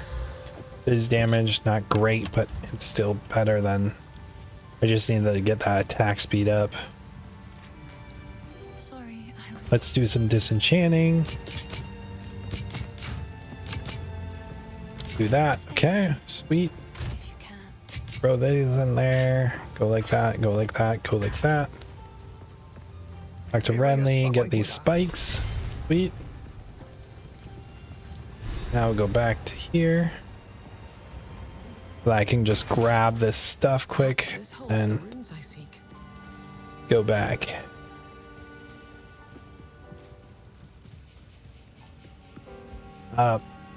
But yeah, so back to a little story time there. I actually don't. Oh yeah, I was talking about the. Yeah, so it's the mount is part of the Ranger toolkit, but the mount, from what I remember, it doesn't. It's not like a mount like in World of Warcraft or a game like that. So I went. It's not gonna like benefit you as much as other games mounts kind of deal. But yeah, so the back to a little bit of story time here. When Renly's done a fine job. we disenchant. Oh, yeah, it is a summon. It's something that the ranger summons. I believe there should be a easier way for me to like view that, but yes, it is. It is a summon. It's something that they do summon. But it's more of a like they ride it into combat and then do combat stuff, and then it runs away kind of thing, and then you ride it again kind of deal. So it's not as useful as, like I was saying, like other games mounts. But I'm thinking that I want to maybe one of these days I'll get one of those Happened here. cat backpacks and see if I can have a Loki ride along in a cat backpack while I go for a run and see how he does. I don't know how well that will work, but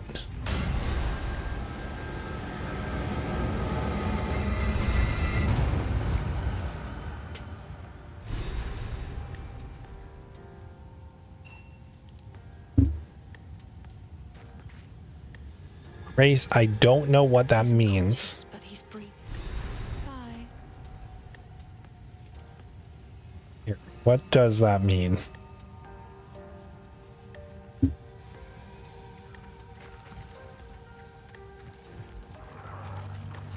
Return to the earth.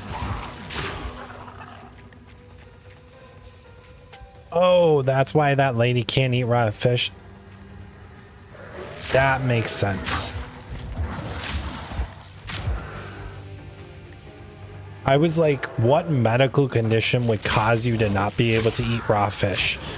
And so the reason why I'm like what, why would you text me iron overload is so my wife is watching Below Deck.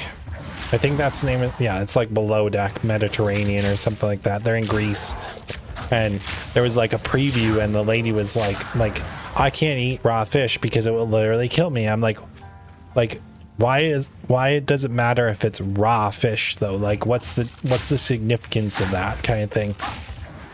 And she was, and I've been like trying to find out what on earth could be the thing that is making her not be able to eat raw fish.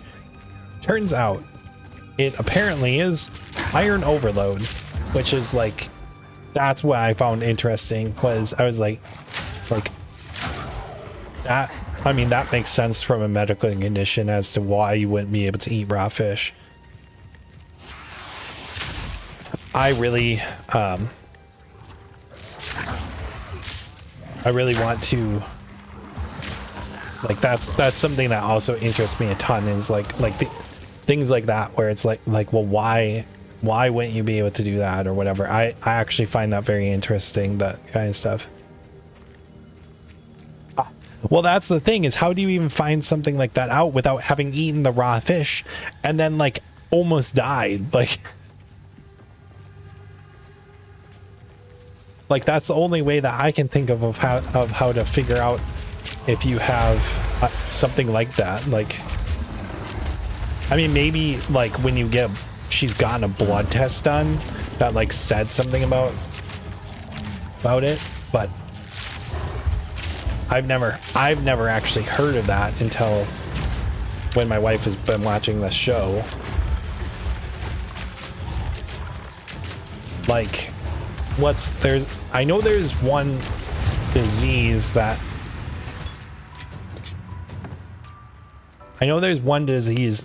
there is actually a disease where like there's a buildup of iron in your bloodstream. What's it called? I can't remember the name of it. There is actually like a medical condition that there is a buildup of a buildup of iron in your bloodstream. And that makes sense. That was on her preference sheet. They just didn't say it, which is interesting that they didn't say it, because then it's more suspenseful when it happens in the show. Build up of iron in blood. Disease. There's a disease. I want to know. Yeah, it's hemochromatosis, which is a disease where you get too much iron in your bloodstream, which is crazy.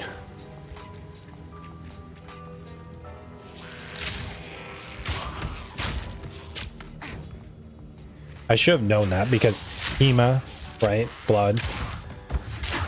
Chroma, which chroma actually does mean just heavy metal. So I guess it makes sense. And there's only one heavy metal in your blood, and that's iron, so.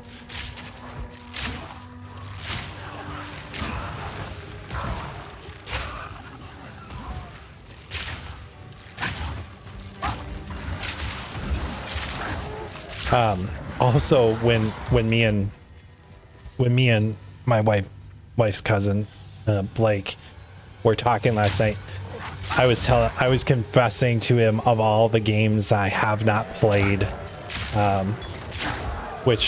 so I haven't played a ton of games that like would be considered like things in the genre that are amazing for people to have, to like,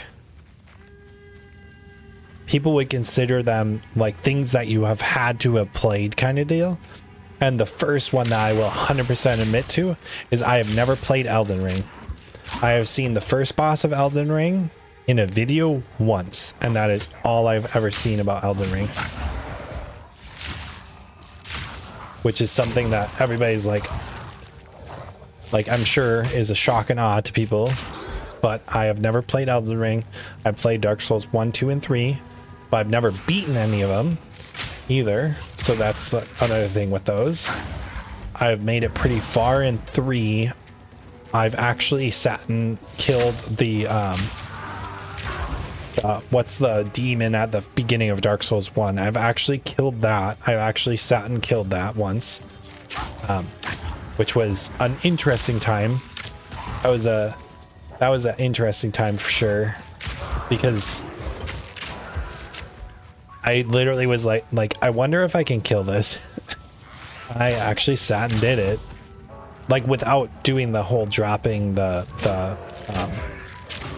like just actually going into the demon and like sitting there and just beating my head against the wall kind of thing. I did that one time. That was enough for me. Needless to say, that was definitely enough for me. But no, I definitely have a lot of games I need to play. Detroit Become Human, The Last of Us. There's so many games I literally have not played that I need to play. I just haven't had the time. Horizon Zero Dawn, Horizon Forbidden West. I never beat Monster Hunter Iceborne. There's just all these games that are like, hey, I should probably go back and do this at some point. I just have never bothered to do it, so kill these guys. I need to. Actually, if I look at my yes, XD. So I am upping the stakes. So every time I'm increasing the amount. But so back to what I was saying. So there's actually, let me look there. If I go on Steam right now and I go through my entire list of games, one, I need to get rid of some of these. Baba Is You have never completed. Batman Arkham Asylum I've never completed. The Binding of Isaac never completed. BioShock never completed. Yeah, that's BioShock again. BioShock Infinite never completed. Borderlands 2 never complete. No, I have completed Borderlands 2 because I've also completed Borderlands Game of the Year. Cuphead I've never finished. Dark Souls 3 I've never finished. Darkest Dungeon I've never finished. Doom I've never finished. Let's see, Skyrim I've never finished. Fallout 4 I've never finished. Dark Souls 2 I made it probably like 15 hours in.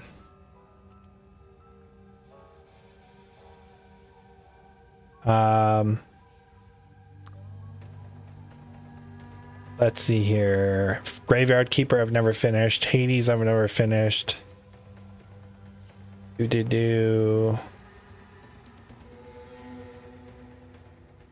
What else? Monster Hunter World, specifically Iceborne I've never finished. I have finished World, I've never finished Iceborne. Ori I have finished. Ori and the Blind Forest I've finished. Ori and the Will of the Wisps. Okay, so Ori and the Blind Forest made me sad. Ori and the Will of the Wisps made me even sadder. Like, I still remember like playing this and just being like, oh my god, it is so sad. Portal 1 and 2 I've finished. Raft Raft, you can see I've played a total of 10 minutes. Risk of Rain I've played like 12 hours. Let's see here, what else have I played that I haven't finished? These are all like not things that you can really finish. Stardew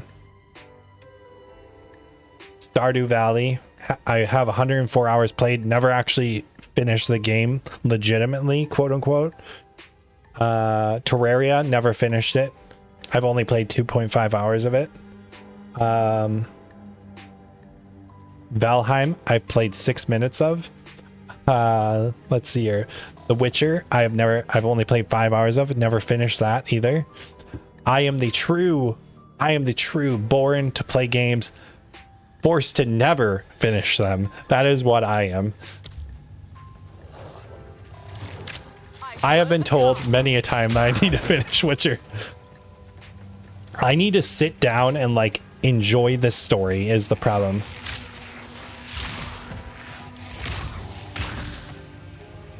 Like I need to, the thing with Witcher is I need to sit down and like just enjoy the game. And that's the thing. I really want to eventually sit down and like play all these games. Like I can even go.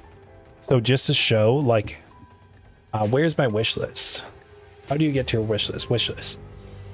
I have, of course, Halo Master Chief. I'm not, now that's very positive. I might buy it, but I was not going to buy it when it first came out.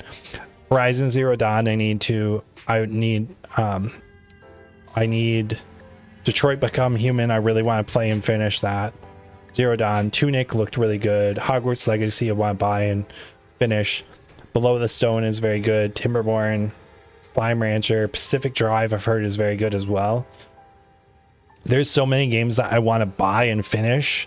I just literally have not. I have a PS5 too that I've played before, or I play on as well. Like I've done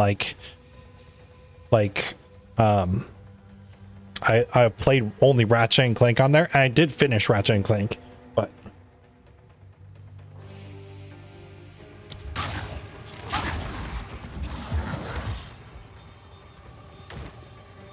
you know, I'll be honest.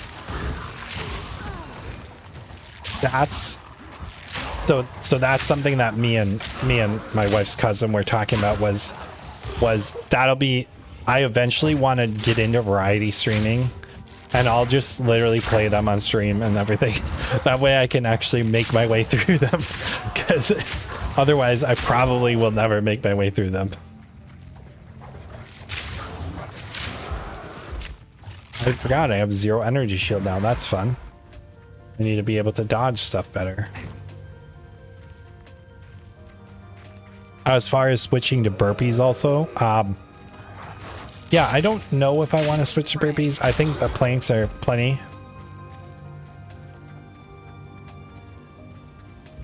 I'm gonna be honest, I do want to finish them. It's just because of the like time commitment. Like a really good example is Witcher, right? The time commitment that is Witcher, right? That is insane. So it's not that I need to be paid to do so. I need to not be working my job to do so. That's more so what that means.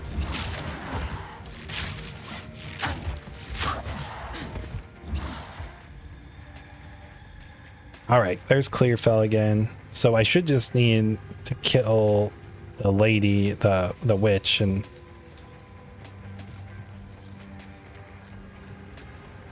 eventually, that's why eventually I'll get into variety streaming. Like even if I'm not getting paid enough, I'll be able to then go and like play and all that. It allows me to carve out that time now, and that's more so why like I'll do them on stream, is because it allows me to carve out the time, and then that time is dedicated to actually playing the game, versus, because that's the other thing is like when I play Witcher, what happens is I'll play for like an hour and then I'll get bored, quote unquote. But like if I'm on stream, I won't get bored because I'm also doing other things. I'm also interacting with chat and everything else. So that's my problem is I get bored while I'm playing things like Witcher. God, I hate this lady.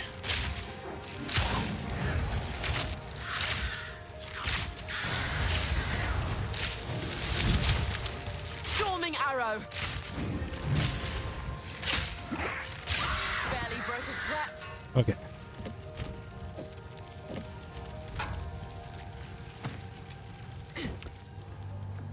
Also, XD, how your finals are coming up then, right? Because I know you were saying that you I'm actually gonna throw that one away.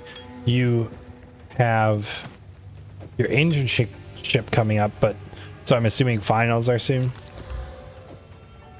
Yeah, throw that one away too. Also, it's great to see you guys talking in chat. Friday is the last one. So how far into school are you? Like, how many years you got left, kind of thing? Because I actually had my first comp sci internship when I was a sophomore. That was my first comp sci internship, and I worked at a startup specifically, which was kind of cool to work at a startup as like my first internship. Nice. Yeah. I worked at this startup. I'm still like in touch with the guys from the startup, but I remember it was my first ever time as an intern, and I had to write a backend in Elixir, and that was the best thing. Was I was like, so I'll be honest, in this field, in the software engineering field, everyone fakes it. Everyone's faking it. Nobody knows what the fuck is going on. There isn't a soul that knows what's actually going on. Gonna be honest. So we all fake it. And I remember going into that internship, and because I didn't want to look dumb, I didn't understand what was being asked of me. So I just kind of like was like, oh, so I need to make an API. I know what that word is. I know what the word API means. Totally. And then I would go home and like Google exactly what was going on. Like, what am I being asked to do? How do I do that? How do I make an API in Elixir? And then I like would go home and like learn these things because I literally had no idea what I was doing. And to be, oh, I need to talk to this lady first. Speak to Renly. No, I have the spikes, don't I? I don't have the spikes. Jesus, I totally forgot. But I totally faked it till I made it. And that led to like from one internship to the next kind of thing. So like it's interesting to see people are very confident in like their answers and things like that. And I'm very much like, yeah, I'm gonna, yeah, that was my problem, was I didn't want to ask dumb questions. But for me, it was like, okay, I'm gonna fake it till I make it kind of deal. And then when I finally back to this guy. Wait. Yeah, what's going on? The wound only by a grim Did I just like mistake something? Yeah, I did. Okay, that's fine. So I just was like I'm gonna fake it kind of thing.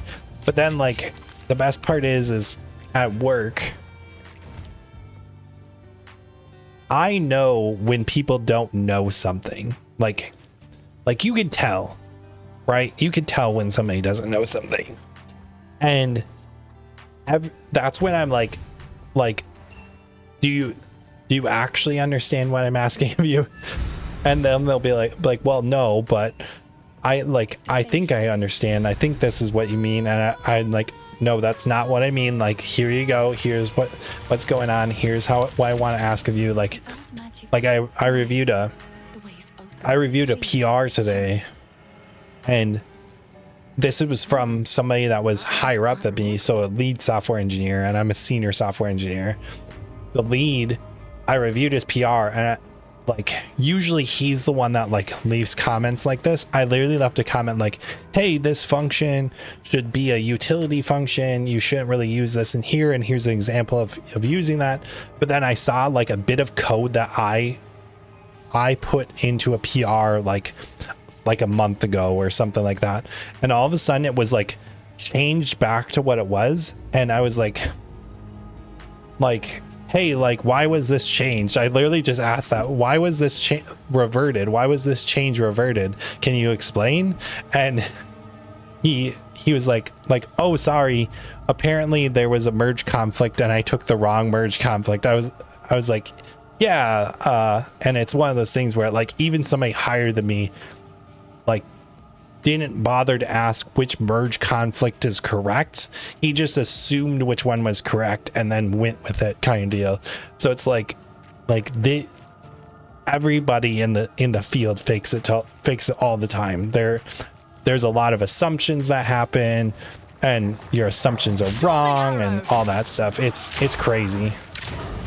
And right now, I know I know Jerry's probably not here right now, but Jerry in the chat as well, I know he's right now on the job hunt, and he is having to truly fake it till you make it, because you have to do that in software engineering interviews all the time. Doesn't matter how good you think you are, those interviewers at like some of those companies, they're all faking it as well. So they're just trying to see who can bullshit best and that kind of stuff. It's insane how it gets in this field. Oh yeah, it's crazy as a software engineer. How, like, granted, on my team, I am known for joking all the time. There isn't a time almost ever when I am serious. Like, there's actually been questions of like, are you serious or are you not? And I'm like, yeah, I'm serious. Like this is actually a problem. We need to fix this. But I'll literally say it in a joking manner. Like, what was it today? Today, one of my coworkers was on our stand-up, and you could tell like something was wrong with his computer audio or something, because you could hear an echo. Like it was like an echo with like a little bit of a like staticky noise. So I said, so my words were either Shrikar is in the echoiest room in his house, or he turned himself into a robot to live forever. Like, I'm like low-key calling you out, like, fix your audio, but at the same time I'm making a joke about it. So I'm the one that keeps the mood light on my team a lot, because there's even times where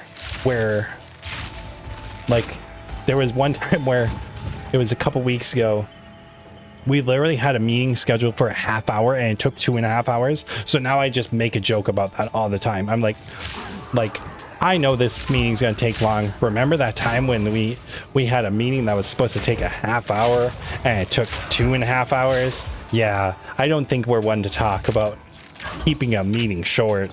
Like, I am constantly just giving everybody shit for that. It made me very mad that we took 2.5 hours for a single meeting.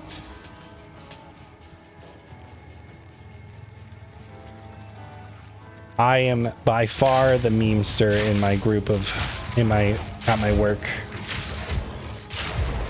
I even sent a Nick Cage meme today too. What? Oh, I sent "this is the way" to somebody today. What was it? What was it about? I said something. Oh, because there was.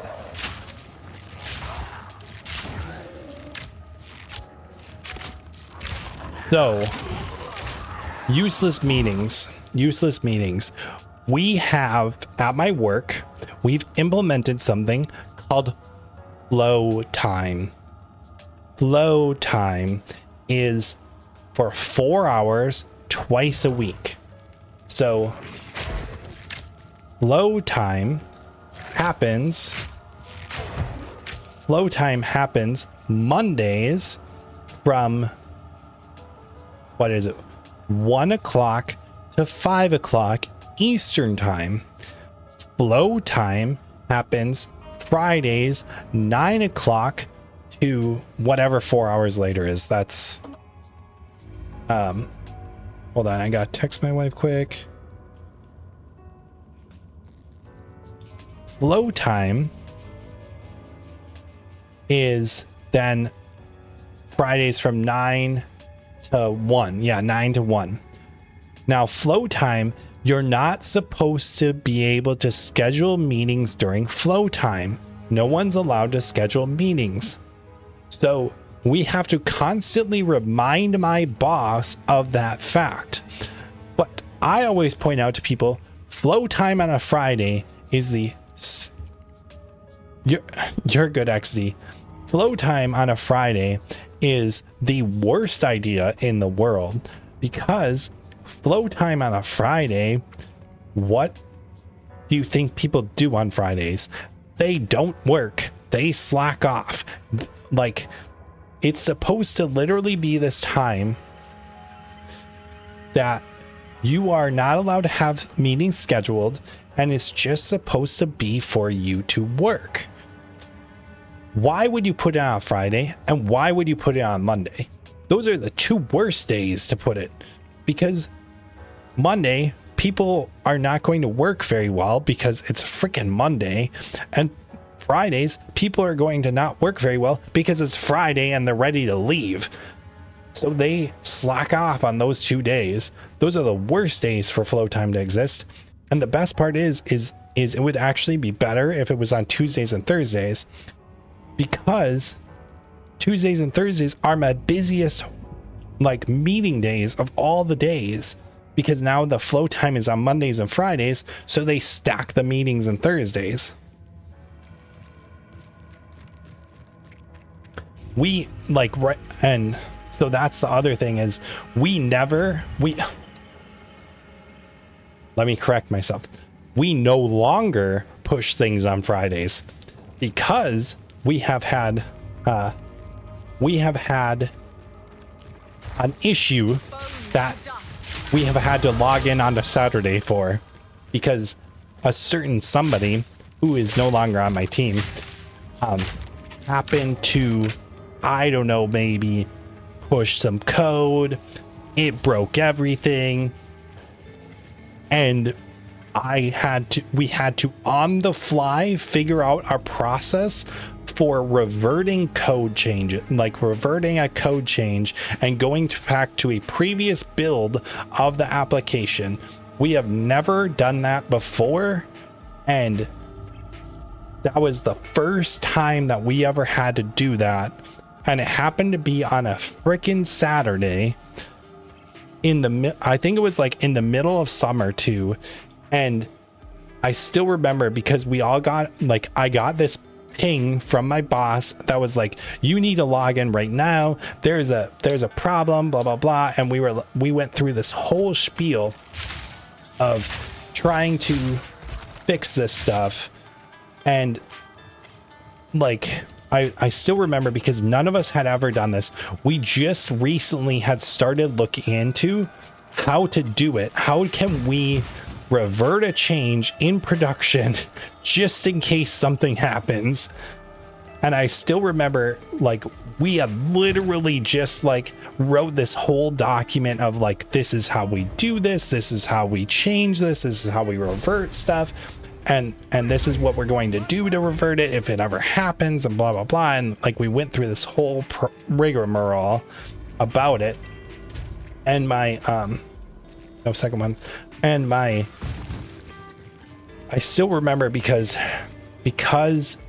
I got this ping, we got on this call, and I was literally like, yeah, like this change shouldn't have gone in. I don't know why it was pushed or whatever.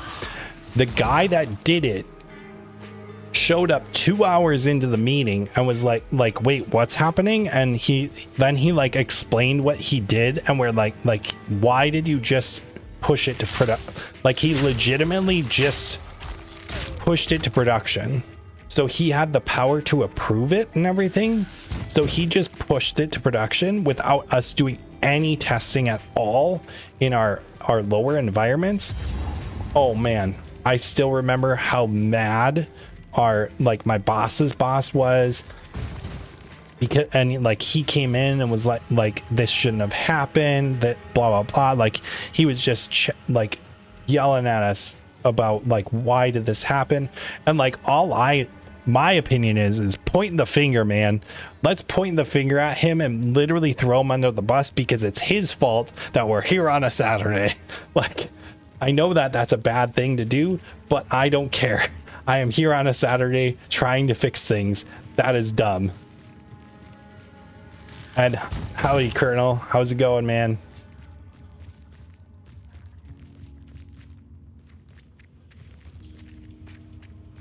Oh, there's a great story with that. So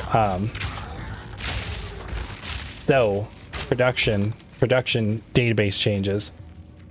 So we have, in my team, there are certain individuals, I'm one of said individuals, that are allowed to make production database changes. So I am allowed to go into our database and actually make updates. And I'm allowed to go into our database and like create records and everything in production. The problem is the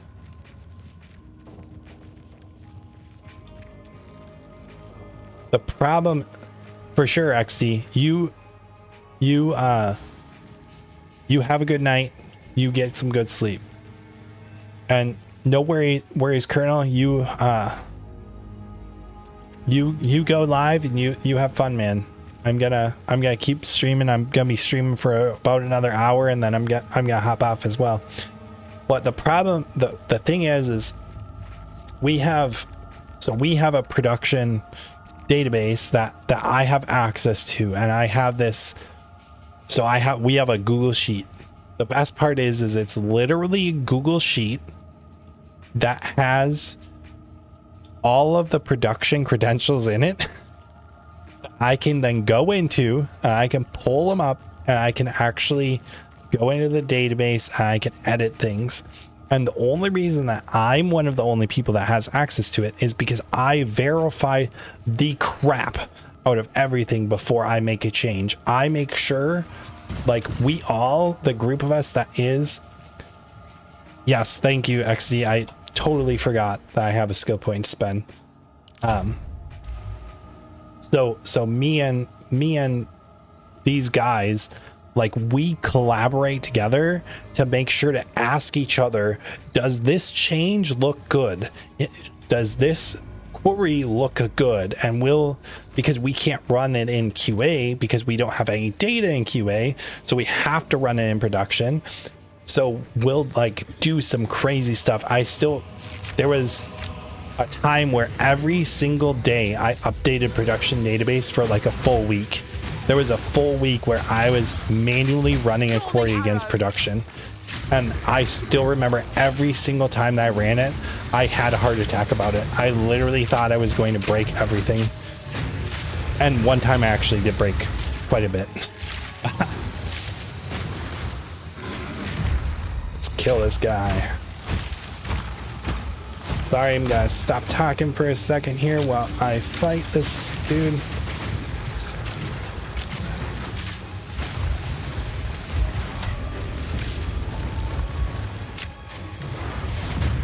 Oh shit. I got hit by that.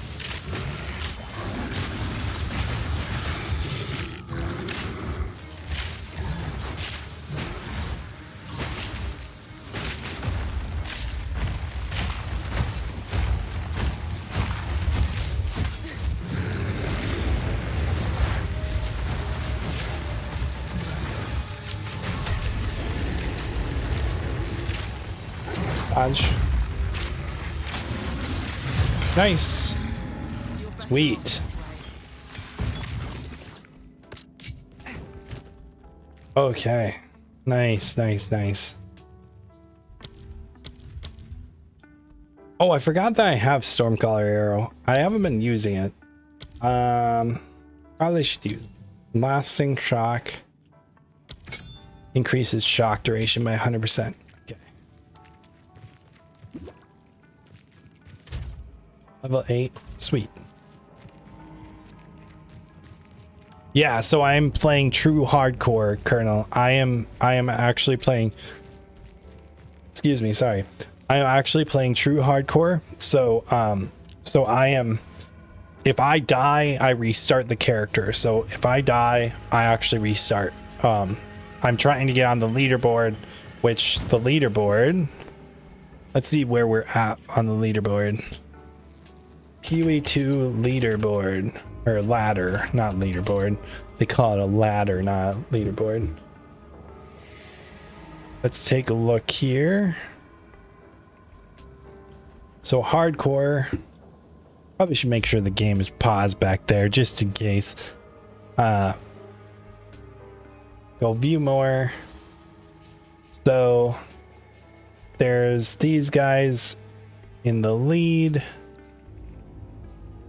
So the only ranger, the highest level ranger is 53 right now. And that's what I'm trying to play right now as ranger. There's 2 Deadeyes at 49. Another at 48. So I kind of just need to get to about 50. And these guys have kind of been at 49 for a bit. I know the Shock Monk, from what I can tell, is actually very strong. The Invoker Lightning has been very strong from everyone that I've talked to. So that's good to hear that you're enjoying it though, man.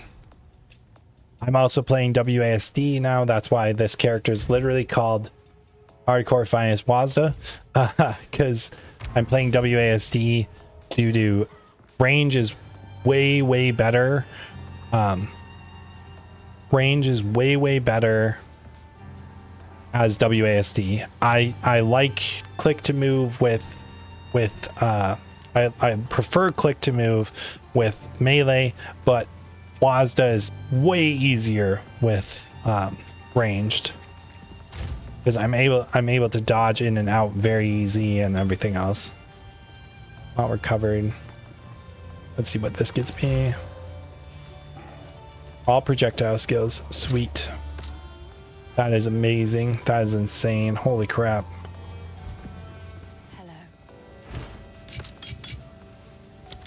Hello.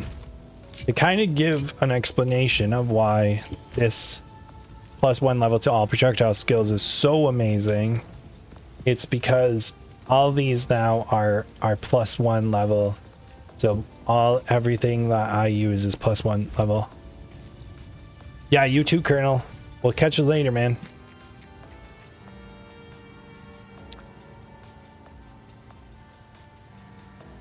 But yeah,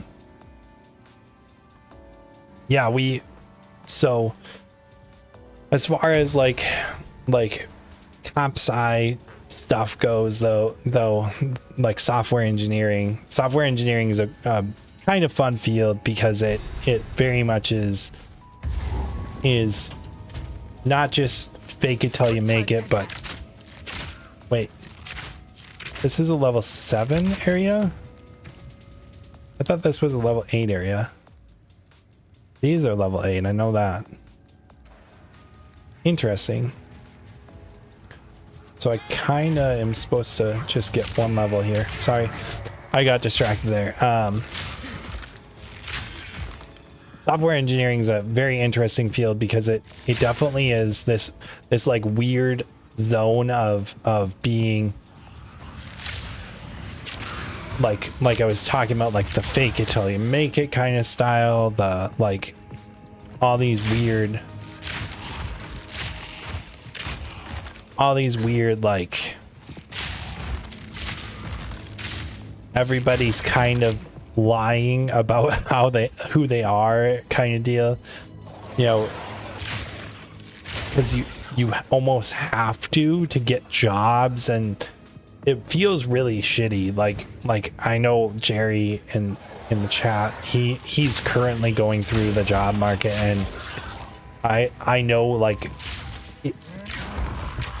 you know, like, knowing that about kind of your colleagues and stuff, it makes you go, like, how can one person get a job over another when, like, everybody sucks? Like, everybody's bad. Everybody is bad. Like, no one's good at this job. It's just everybody fakes it. Like, there's certain aspects of my job that I'm very good at, and there's certain aspects of my job that I'm very bad at. But the aspects of my job that I'm bad at, I fake. I fake that I'm good at them. Like, because that's how I get ahead, you know? That's how I that's actually, which actually, it got me into a weird situation. So another story, got me into a weird situation when I was on a team.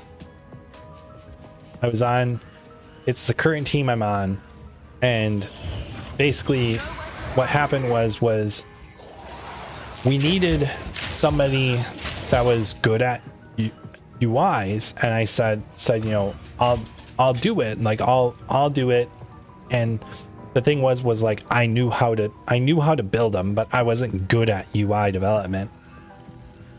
And so my boss, like, that was like, okay, like we'll have you do it and whatever. And so, like, I just kind of looked up what to do and, like, how to build the project and like what should I use. So there's a tool called Vite, VITE, and what I did was I said that, okay, I'm gonna you know, build this thing. I'm gonna build this project, and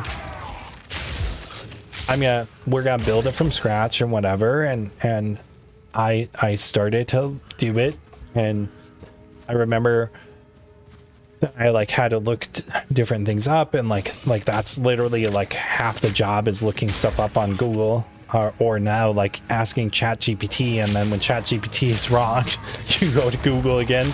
Like, that is my job nowadays. Or now I ask Copilot. Sorry, I ask Copilot. I don't ask ChatGPT because we're not allowed to use ChatGPT, but that's another story. So I'll go and I'll literally ask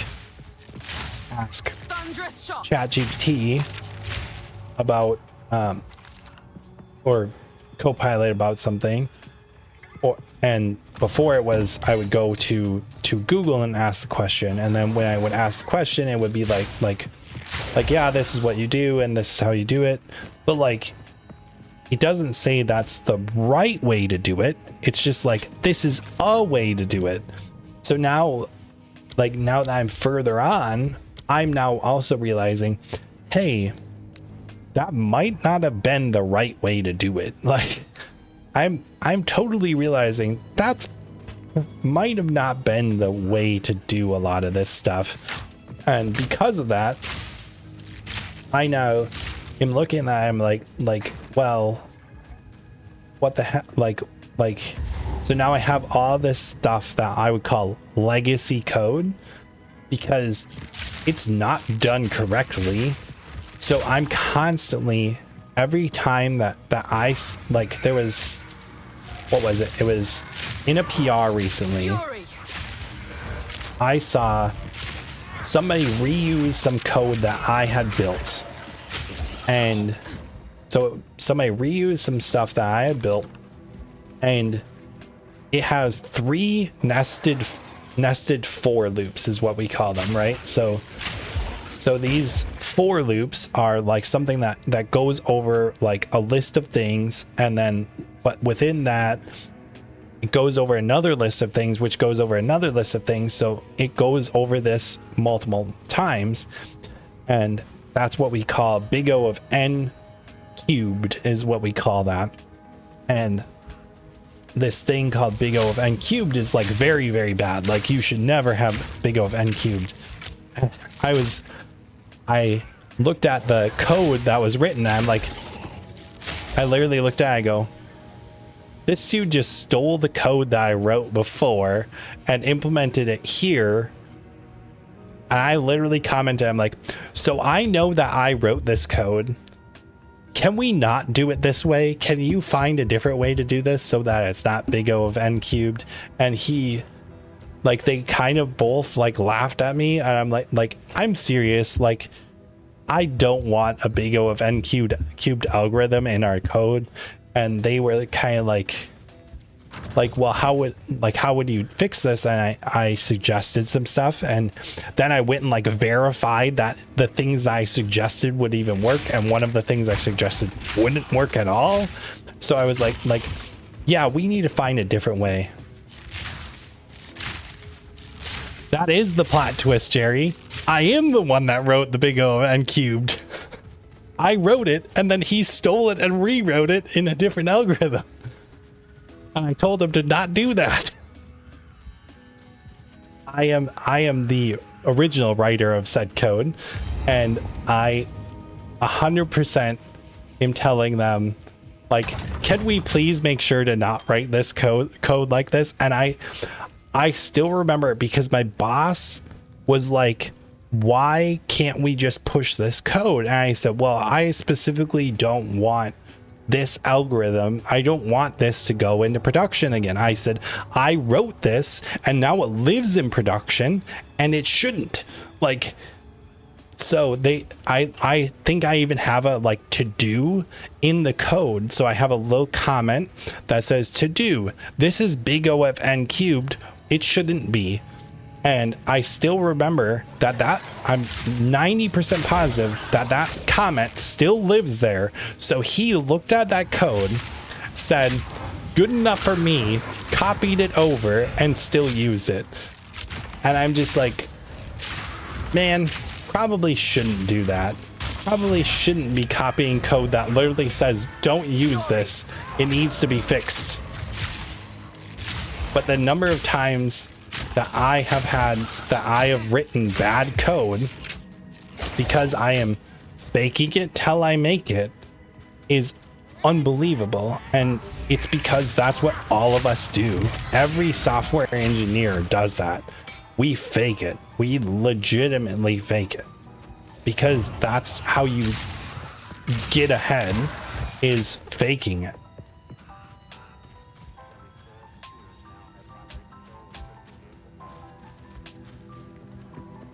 The best part is the only reason that code exists, that n cubed algorithm exists, is because I went and I was like, I cannot at the moment think of another way to do this, so I'm just going to commit this and we're gonna call it good because somebody's breathing down my neck to get this out. What was it? I think it was like, yeah, it was something that I like was fixing something else. So I was like, well, there is only one way that I know to fix this, and that's to use this big O of n cubed algorithm. And this big O of n cubed algorithm is really bad and we shouldn't use it. But because somebody's breathing down my neck, I am going to comment, need to fix in future. And then nobody fixes it. So that's been like, I think we have retro. We have our first retro that we've done in forever on my team. I don't think we've actually ever done a retro on my team. We're doing the first retro ever on my team tomorrow. And it's one of the things that we're discussing is how there are numerous to-dos and things that need to be fixed that we never fix, because what happens is my boss says we need to get the code out. So because we need to get the code out, what we need to do is we need to just push to production, and we'll come back and fix it later. Just make a card and put it in the backlog. We'll fix it later. I have probably 6 cards in the backlog right now of things that need to be fixed later. And the last time that we were looking through my backlog, I was told unassign those from you so anyone can pick them up. Has anyone picked them up? Nope. And is anyone planning to pick them up? Nope. The only reason that they end up in my backlog, and I keep them in my backlog, is because I'm like, I can then justify saying to my boss, hey, I'm going to pick this card up because we need to solve this thing that we've never solved.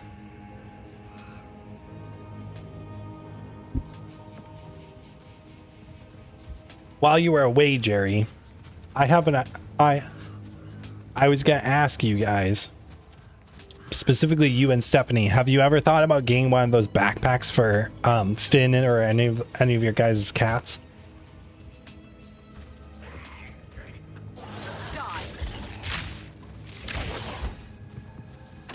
I'm gonna grab one more level and then I'm gonna go into those mausoleums to try and kill those two bosses, Draven and the Countess lady.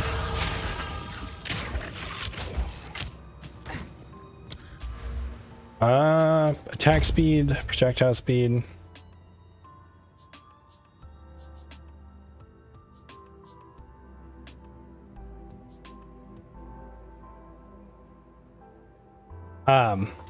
The only reason I was asking you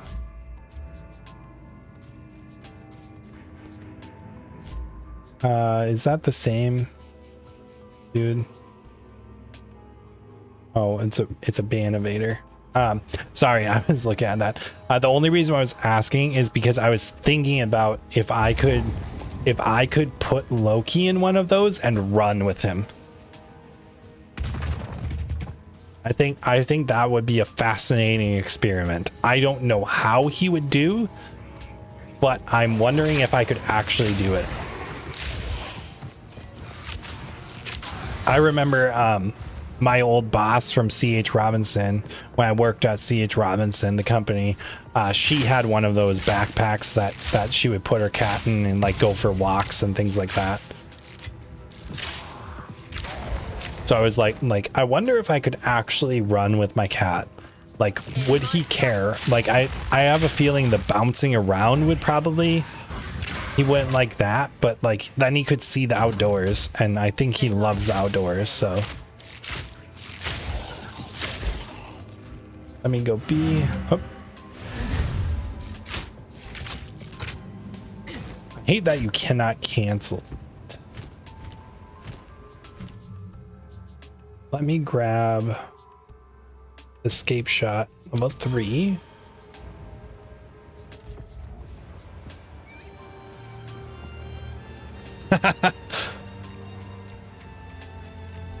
So Jerry is referencing the story of a goose, the little shit goose that it was, that kept freaking running after me.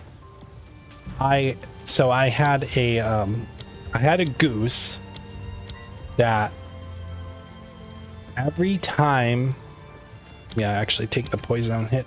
Every time that I would run by said goose, he would chase after me, and I still, I don't know, Jerry, if you ever heard, but the goose wasn't there the next time that I ran by said goose or said area. So I'm pretty sure that the city came and got the little shit because it was probably attacking everybody. But there was literally a goose that was on a running trail, and every single time I would run by him, he would chase after me.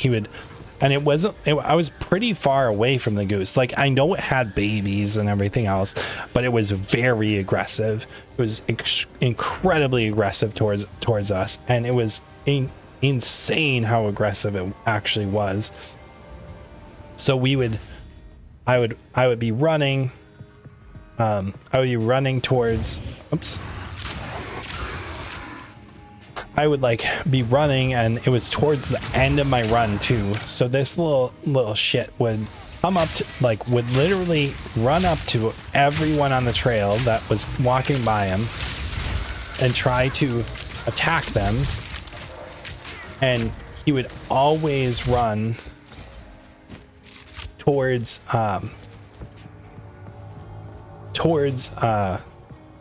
me, and I would like charge it because I was like I'm not afraid of you, and it would literally charge back. It was not afraid of anything. It must have had rabies or something, you know, because little shit kept running after me.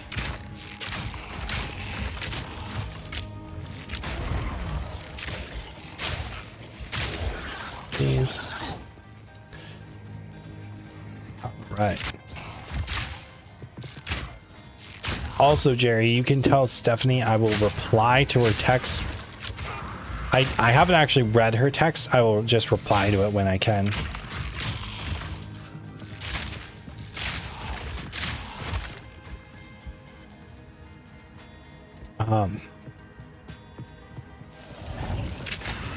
Let's see here. Go ahead and grab that. I definitely need to be doing more, probably more crafting on my gear. Oh, gotcha. Okay. Understood.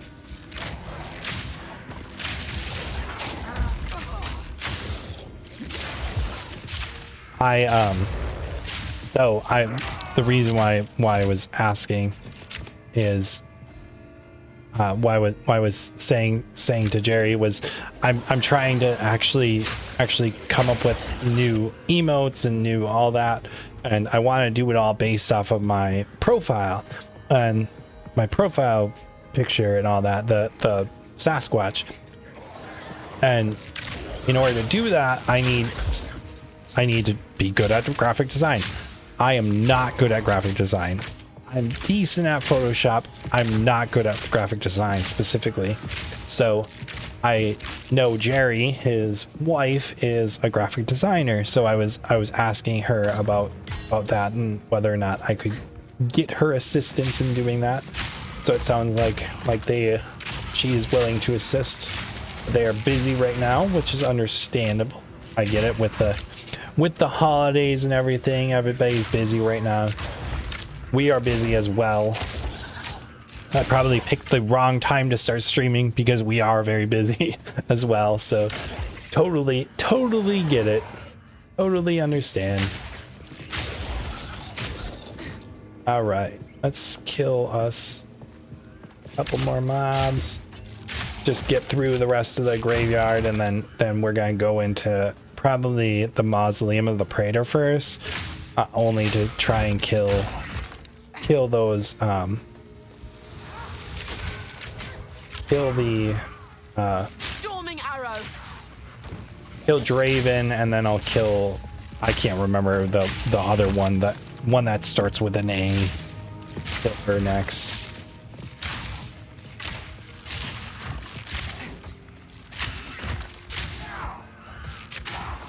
Okay, cool.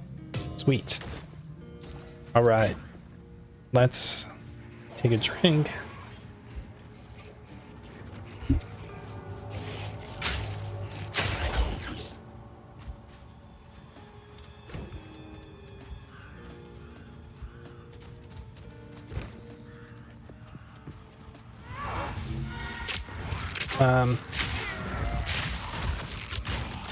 But yeah, it's been good to I would say I've actually enjoyed playing and everything tonight.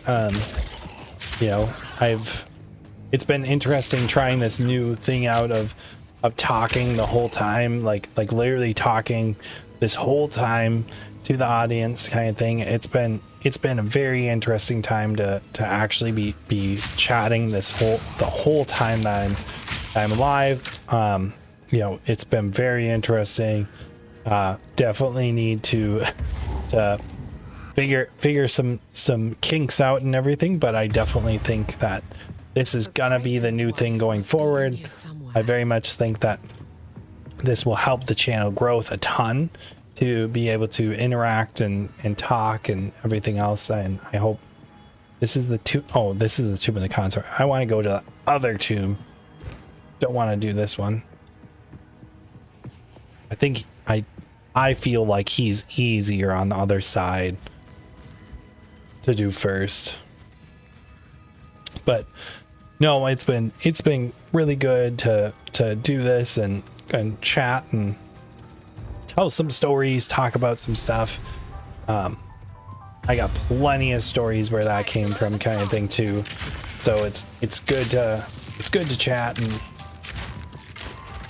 and talk about kind of different things and all that.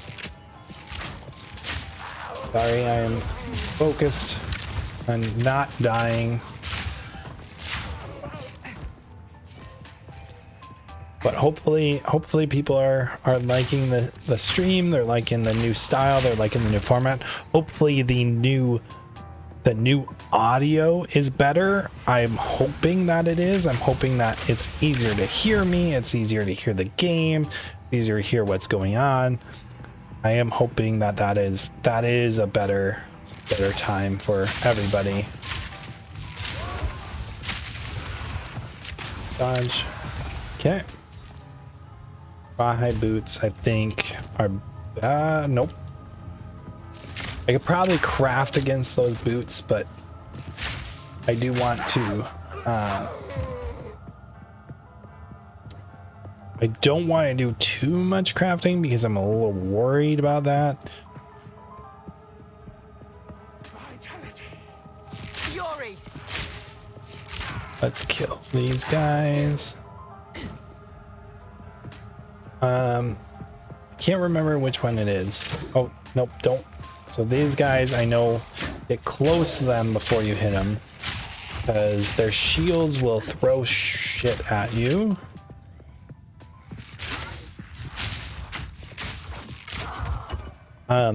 But yeah, it's been good chit chatting with everybody on stream. You know, it was good to see a bunch of people stop in, see, you know, checking on the stream and everything.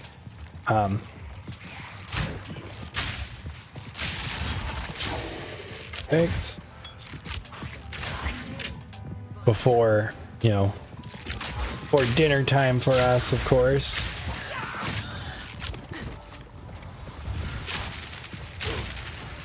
I want to get a few more things killed. Oh, that's gonna be fun.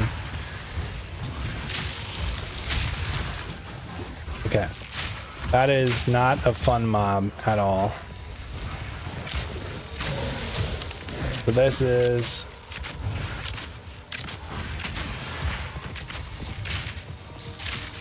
Okay.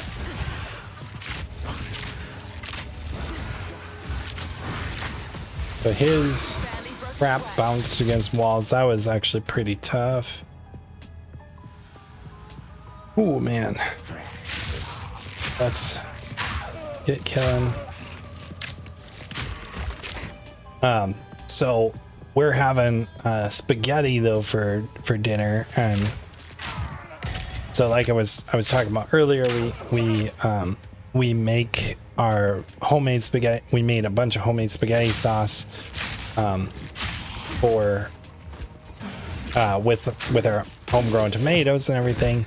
We made a bunch of that, and we just froze a ton of it. So now we're kind of going through it slow but sure. Okay. Those guys. All right. Perfect. 10. I want to probably hit level chance to inflict ailments. We don't want that. We'll go projectile there. But it's been what was I saying?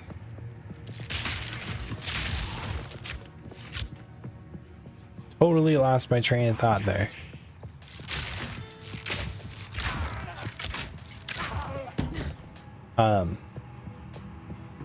Oh, dinner. what we're having for dinner. Yeah, so we're having spaghetti and everything for dinner, and we specifically make like we make the whole wheat pasta for dinner. So that's like our go-to is we actually make whole wheat spaghetti noodles, and then we make meatballs. So which we just buy from Costco. We get a whole package of Costco ones, and then we freeze a bunch of those too. So we always have like just tons of stuff on hand here at the house, because that's like a big focus in our house is you know, making sure that we're meal prepped and everything, and that kind of like that we always have stuff on hand, and that we're constantly prepared for just in case. And we've kind of learned that in the recent years, because we've had to make like really long drives and things like that. And I'll tell you what, when you drive, like when you spend like 4 hours in the car, the last thing you want to do when you get home is cook. So just having like things that are easy like that is super chef's kiss, like definitely 100% needed. Can I get down right here? Is there not a way down? Is this literally what? But that, so we've been getting really good at like having just like stuff that's easy to make and everything else in our house, because it's been an interesting time having, that's the boss, don't want to go that way, having to, you know, when you have to cook for this must be the when you have to cook after driving 4 hours in a car, you don't want to cook. Nobody wants to cook after that. So like having like frozen pizzas in the house and all that stuff is. Okay, topaz gem, which is lightning resistance, used when you take lightning damage from a hit.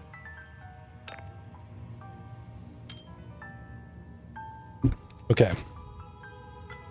We're gonna just equip that right away.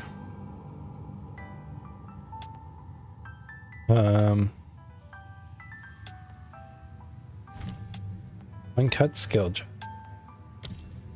Probably go poison hero again. Just a level something. Let's go over by Draven, and then we'll fight him. We should have time to actually probably kill Lachlan before we need to go for dinner and everything. But go for the night, and I'm gonna go eat dinner. Let me go back. I just am gonna do one thing. I'm gonna just pull up Discord real quick.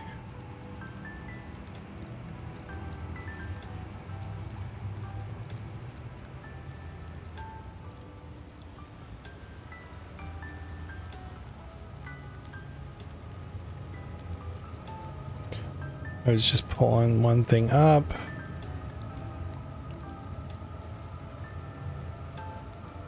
Okay. I was just making sure that everything got pulled up properly.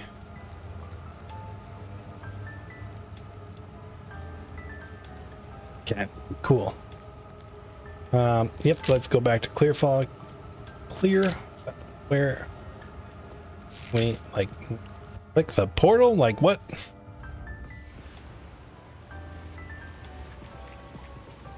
Let's see.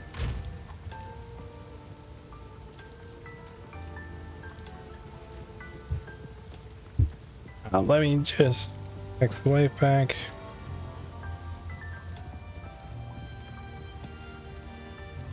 I need to sell all this stuff, it looks like. There's a fire resist ring in here. I'll probably just equip instead of that. And now let's sell, disenchant all this. Cool. Please. And then let's put all this stuff away before we go and fight these bosses, just in case we die and have to restart. Let's hope not.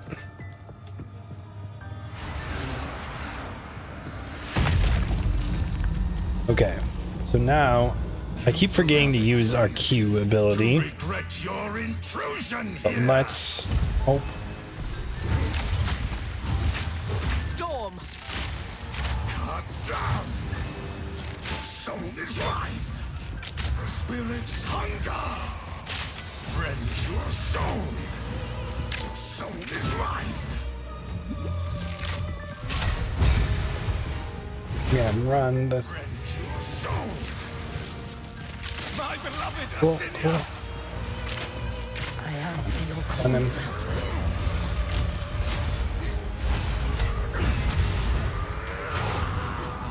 all the way. Soul is mine. Okay, I should be able to stun him. And with that, Cannot stop me. The spirits yearn. I'm gonna get out of the way. Ascinia.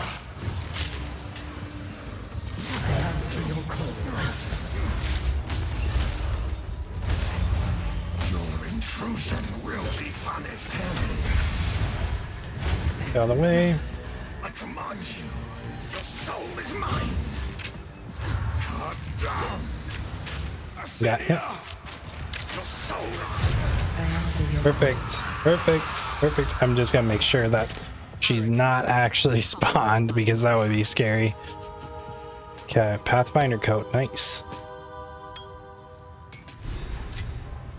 That might be really good. This might be really good. This Pathfinder coat. And I also got a greater life flask. So let's head over to Tomb of the Consort and then let's go into, let's get to the boss and then let's use wisdoms on those two things.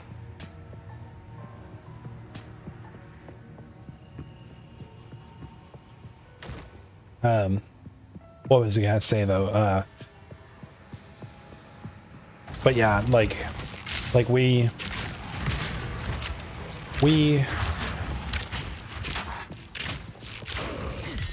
I got skill gem. Sorry.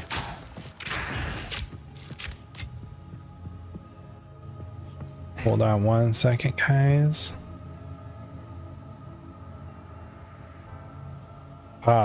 So one of the things that I was gonna kind of chat about and talk about was with running in general, is about like kind of how I got into it and everything else. So when I was in the army, hated running, absolutely loathed it. I thought running was stupid. I hated doing it. You know, I'm even one of the people that like Storming arrow. I had to help one of the soldiers in my unit. Like, sorry, it looks like I crashed. Go back to, where is it? Where is it? Where is it? I have to fix that too. Cool. Whenever I freeze, I immediately press escape because escape just will, when you freeze for whatever reason, it literally kicks you out of the game. Just a like thing to know. But so when I first got into to running, right? Oh, nice.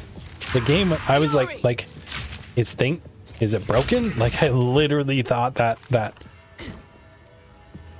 I actually thought that the game was busted. I'm happy that it was not. So when I first got into running, I hated running while I was in the army. So let's start there.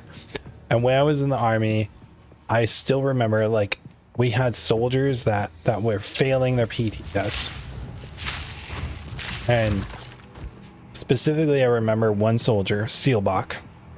Seelbach was, so we all call each other by our last names, so his last name was Seelbach. Seelbach was failing his PT test, specifically his run. I can't remember if he was failing anything else. The way the kid looked, I wouldn't have been surprised that he was failing his push-ups. I wouldn't have been surprised if he was failing his sit-ups too. Either way, he was failing his PT test. And I remember every, like, I think it was on Saturday. Yeah, it was on Saturdays, because it was when they were doing, when my, like, first sergeant and captain were doing CrossFit. Every Saturday, I would take Seelbach to the track. I would literally teach him how to run properly. And that's what I did with my Saturdays in the Army, was I would teach a kid that hated running how to run properly. And like I said, I wasn't good at running. I just knew how to do it, kind of thing. So I would take this kid to run, and he would hate it, because, like, kid didn't like running. Like, I didn't like running either. But I would take him to the track, and we would run, or I would teach him just like hey, like start running, like, this is how you get faster. So I taught him how to do sprints. I taught him how to run like aerobically, and so I was teaching him, like, all this stuff. And I still remember he, like, I remember he didn't pass his PT test that like he needed to, or he was getting kicked out of the military. Like so you, in active duty Army, if you don't pass your PT test, you actually will get kicked out of the Army. So, which is a little bit different than, like, what people think of, because a lot of people think of the National Guard and Reserve here in the US, and they have way less strict rules. But I still remember Seelbach, though, and I still remember him, like, I came in to the PT area after he failed his last PT test, and I still remember it was one of the sergeants, and he literally said, and I felt bad for the kid, because he literally said to him, "Finally, I get to kick you the F out of the military." I will always remember that, because I was like that's not very nice. Like, I legitimately thought that. I was like that ain't very nice. Is he literally told him, "Finally, I get to kick you the F out of the Army." And I was mad, because I was like I worked so goddamn hard to try and get this kid to pass PT tests, and couldn't. But that moment was like the time where I was like I wonder, like, I thought about, like, me running, and, like, how I kind of sucked at running, and what it would be like to you know, I was failing my run in basic training and everything, and eventually I got to a point where it was passing perfectly fine. But I remember, like, all that, like the Army made me hate running with a core because of, like, the Seelbach situation when I was in basic, failing at, like, there's all this stuff that, like, made me just absolutely hate running. So I had a very unfriendly relationship with running when I first got started running. But I'm probably not going to be able to tell that story in 6 minutes, so I'll probably just save that. What was that? That's kind of cool. They'll probably just save that for another day, that story, but definitely something to look forward to. Oh, that's kind of cool. That does that. I hear my dogs playing downstairs. Oops.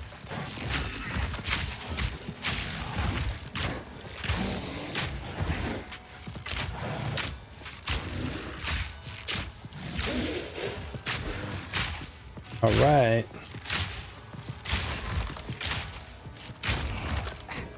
Let's keep moving. Should be able to kill. Yeah, I'll probably kill the boss. I'll probably farm one more level here before, well, yeah, because I mean, look,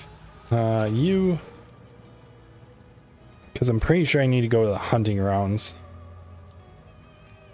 which it doesn't reveal right now, and I'm pretty sure those are a level 10 area, I want to say. So we want to get that level 11 quickly if we can. Checkpoint.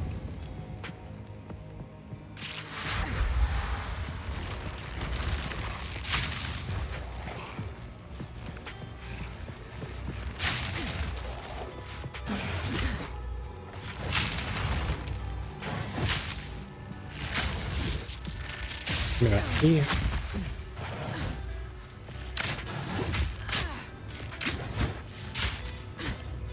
But he's lightning resistant, which is horrible for me.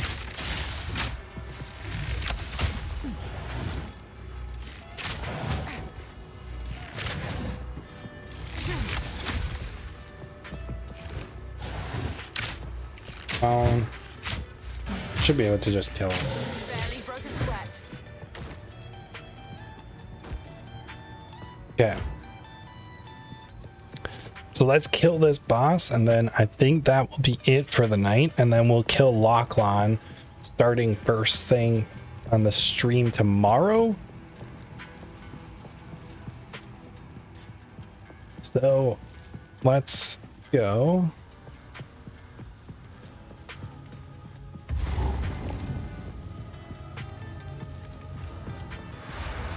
Heart of the Tomb.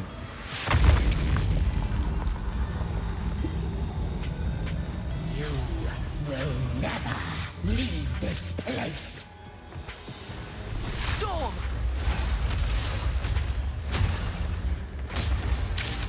Conquer! Yep. Insolence! Wait, since when does she have that ability? Bow before me, Raven. I need you.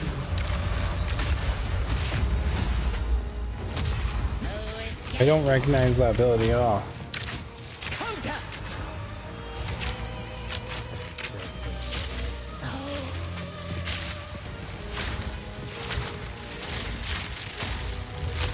Look to me, Raven. Jesus.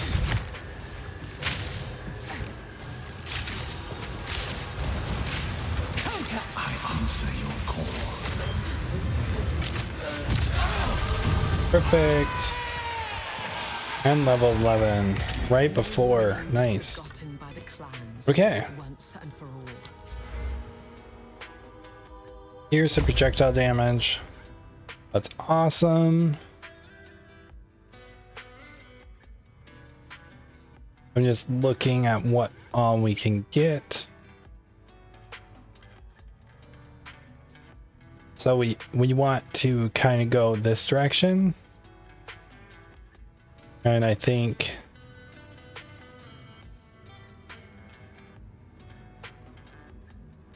because we want to head towards this bow specifically.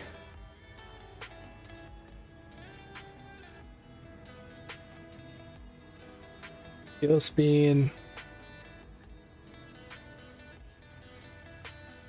Stun and freeze build up mark.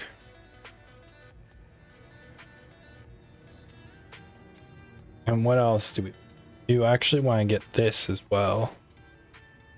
We're probably gonna want to path this way and also grab few different things. What's ailment threshold?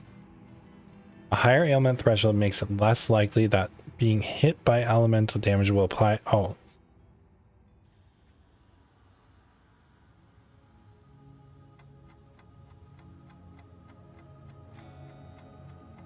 So we want to go. We probably want to go this way and then pick up some stuff over here as well. So maybe I'll grab that and then grab these and then head towards this and grab this stuff first, probably. Maybe in this stuff. No. We're not using pin. We need this stuff. Okay. All right. Well, it is time to end stream. I will just quickly head back and then we will get in. Let's do that. The warden bow. 30% chance to chain an additional time. That's kind of cool, but I don't really want to give up the attack speed right now. And then this gave me evasion rating, thorns. I lose out on the lightning resist. Or more evasion rating, more life, and then lightning resist. I could almost use an exalted orb on that and get the lightning resist back. Nice. And then let's take and let's do one more flask. And now this and lightning rod. Storm collars. So I'll probably save this gem for a minute. And I'm gonna get rid of, delete that. Yes. Disenchant this stuff. Stay safe if you can. Okay. I'm gonna, can I place this somewhere? Gonna place it right there. And real quick before I do anything else, let me go back here. Let me go to the beginning and let me warp out because I hate when I have a portal like that. I forgot she actually drops a portal. Back to the cemetery, here we go.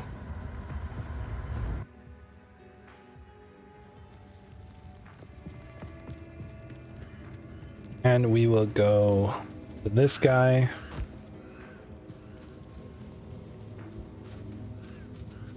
And what we're going to do really fast is we're going to just talk to this guy.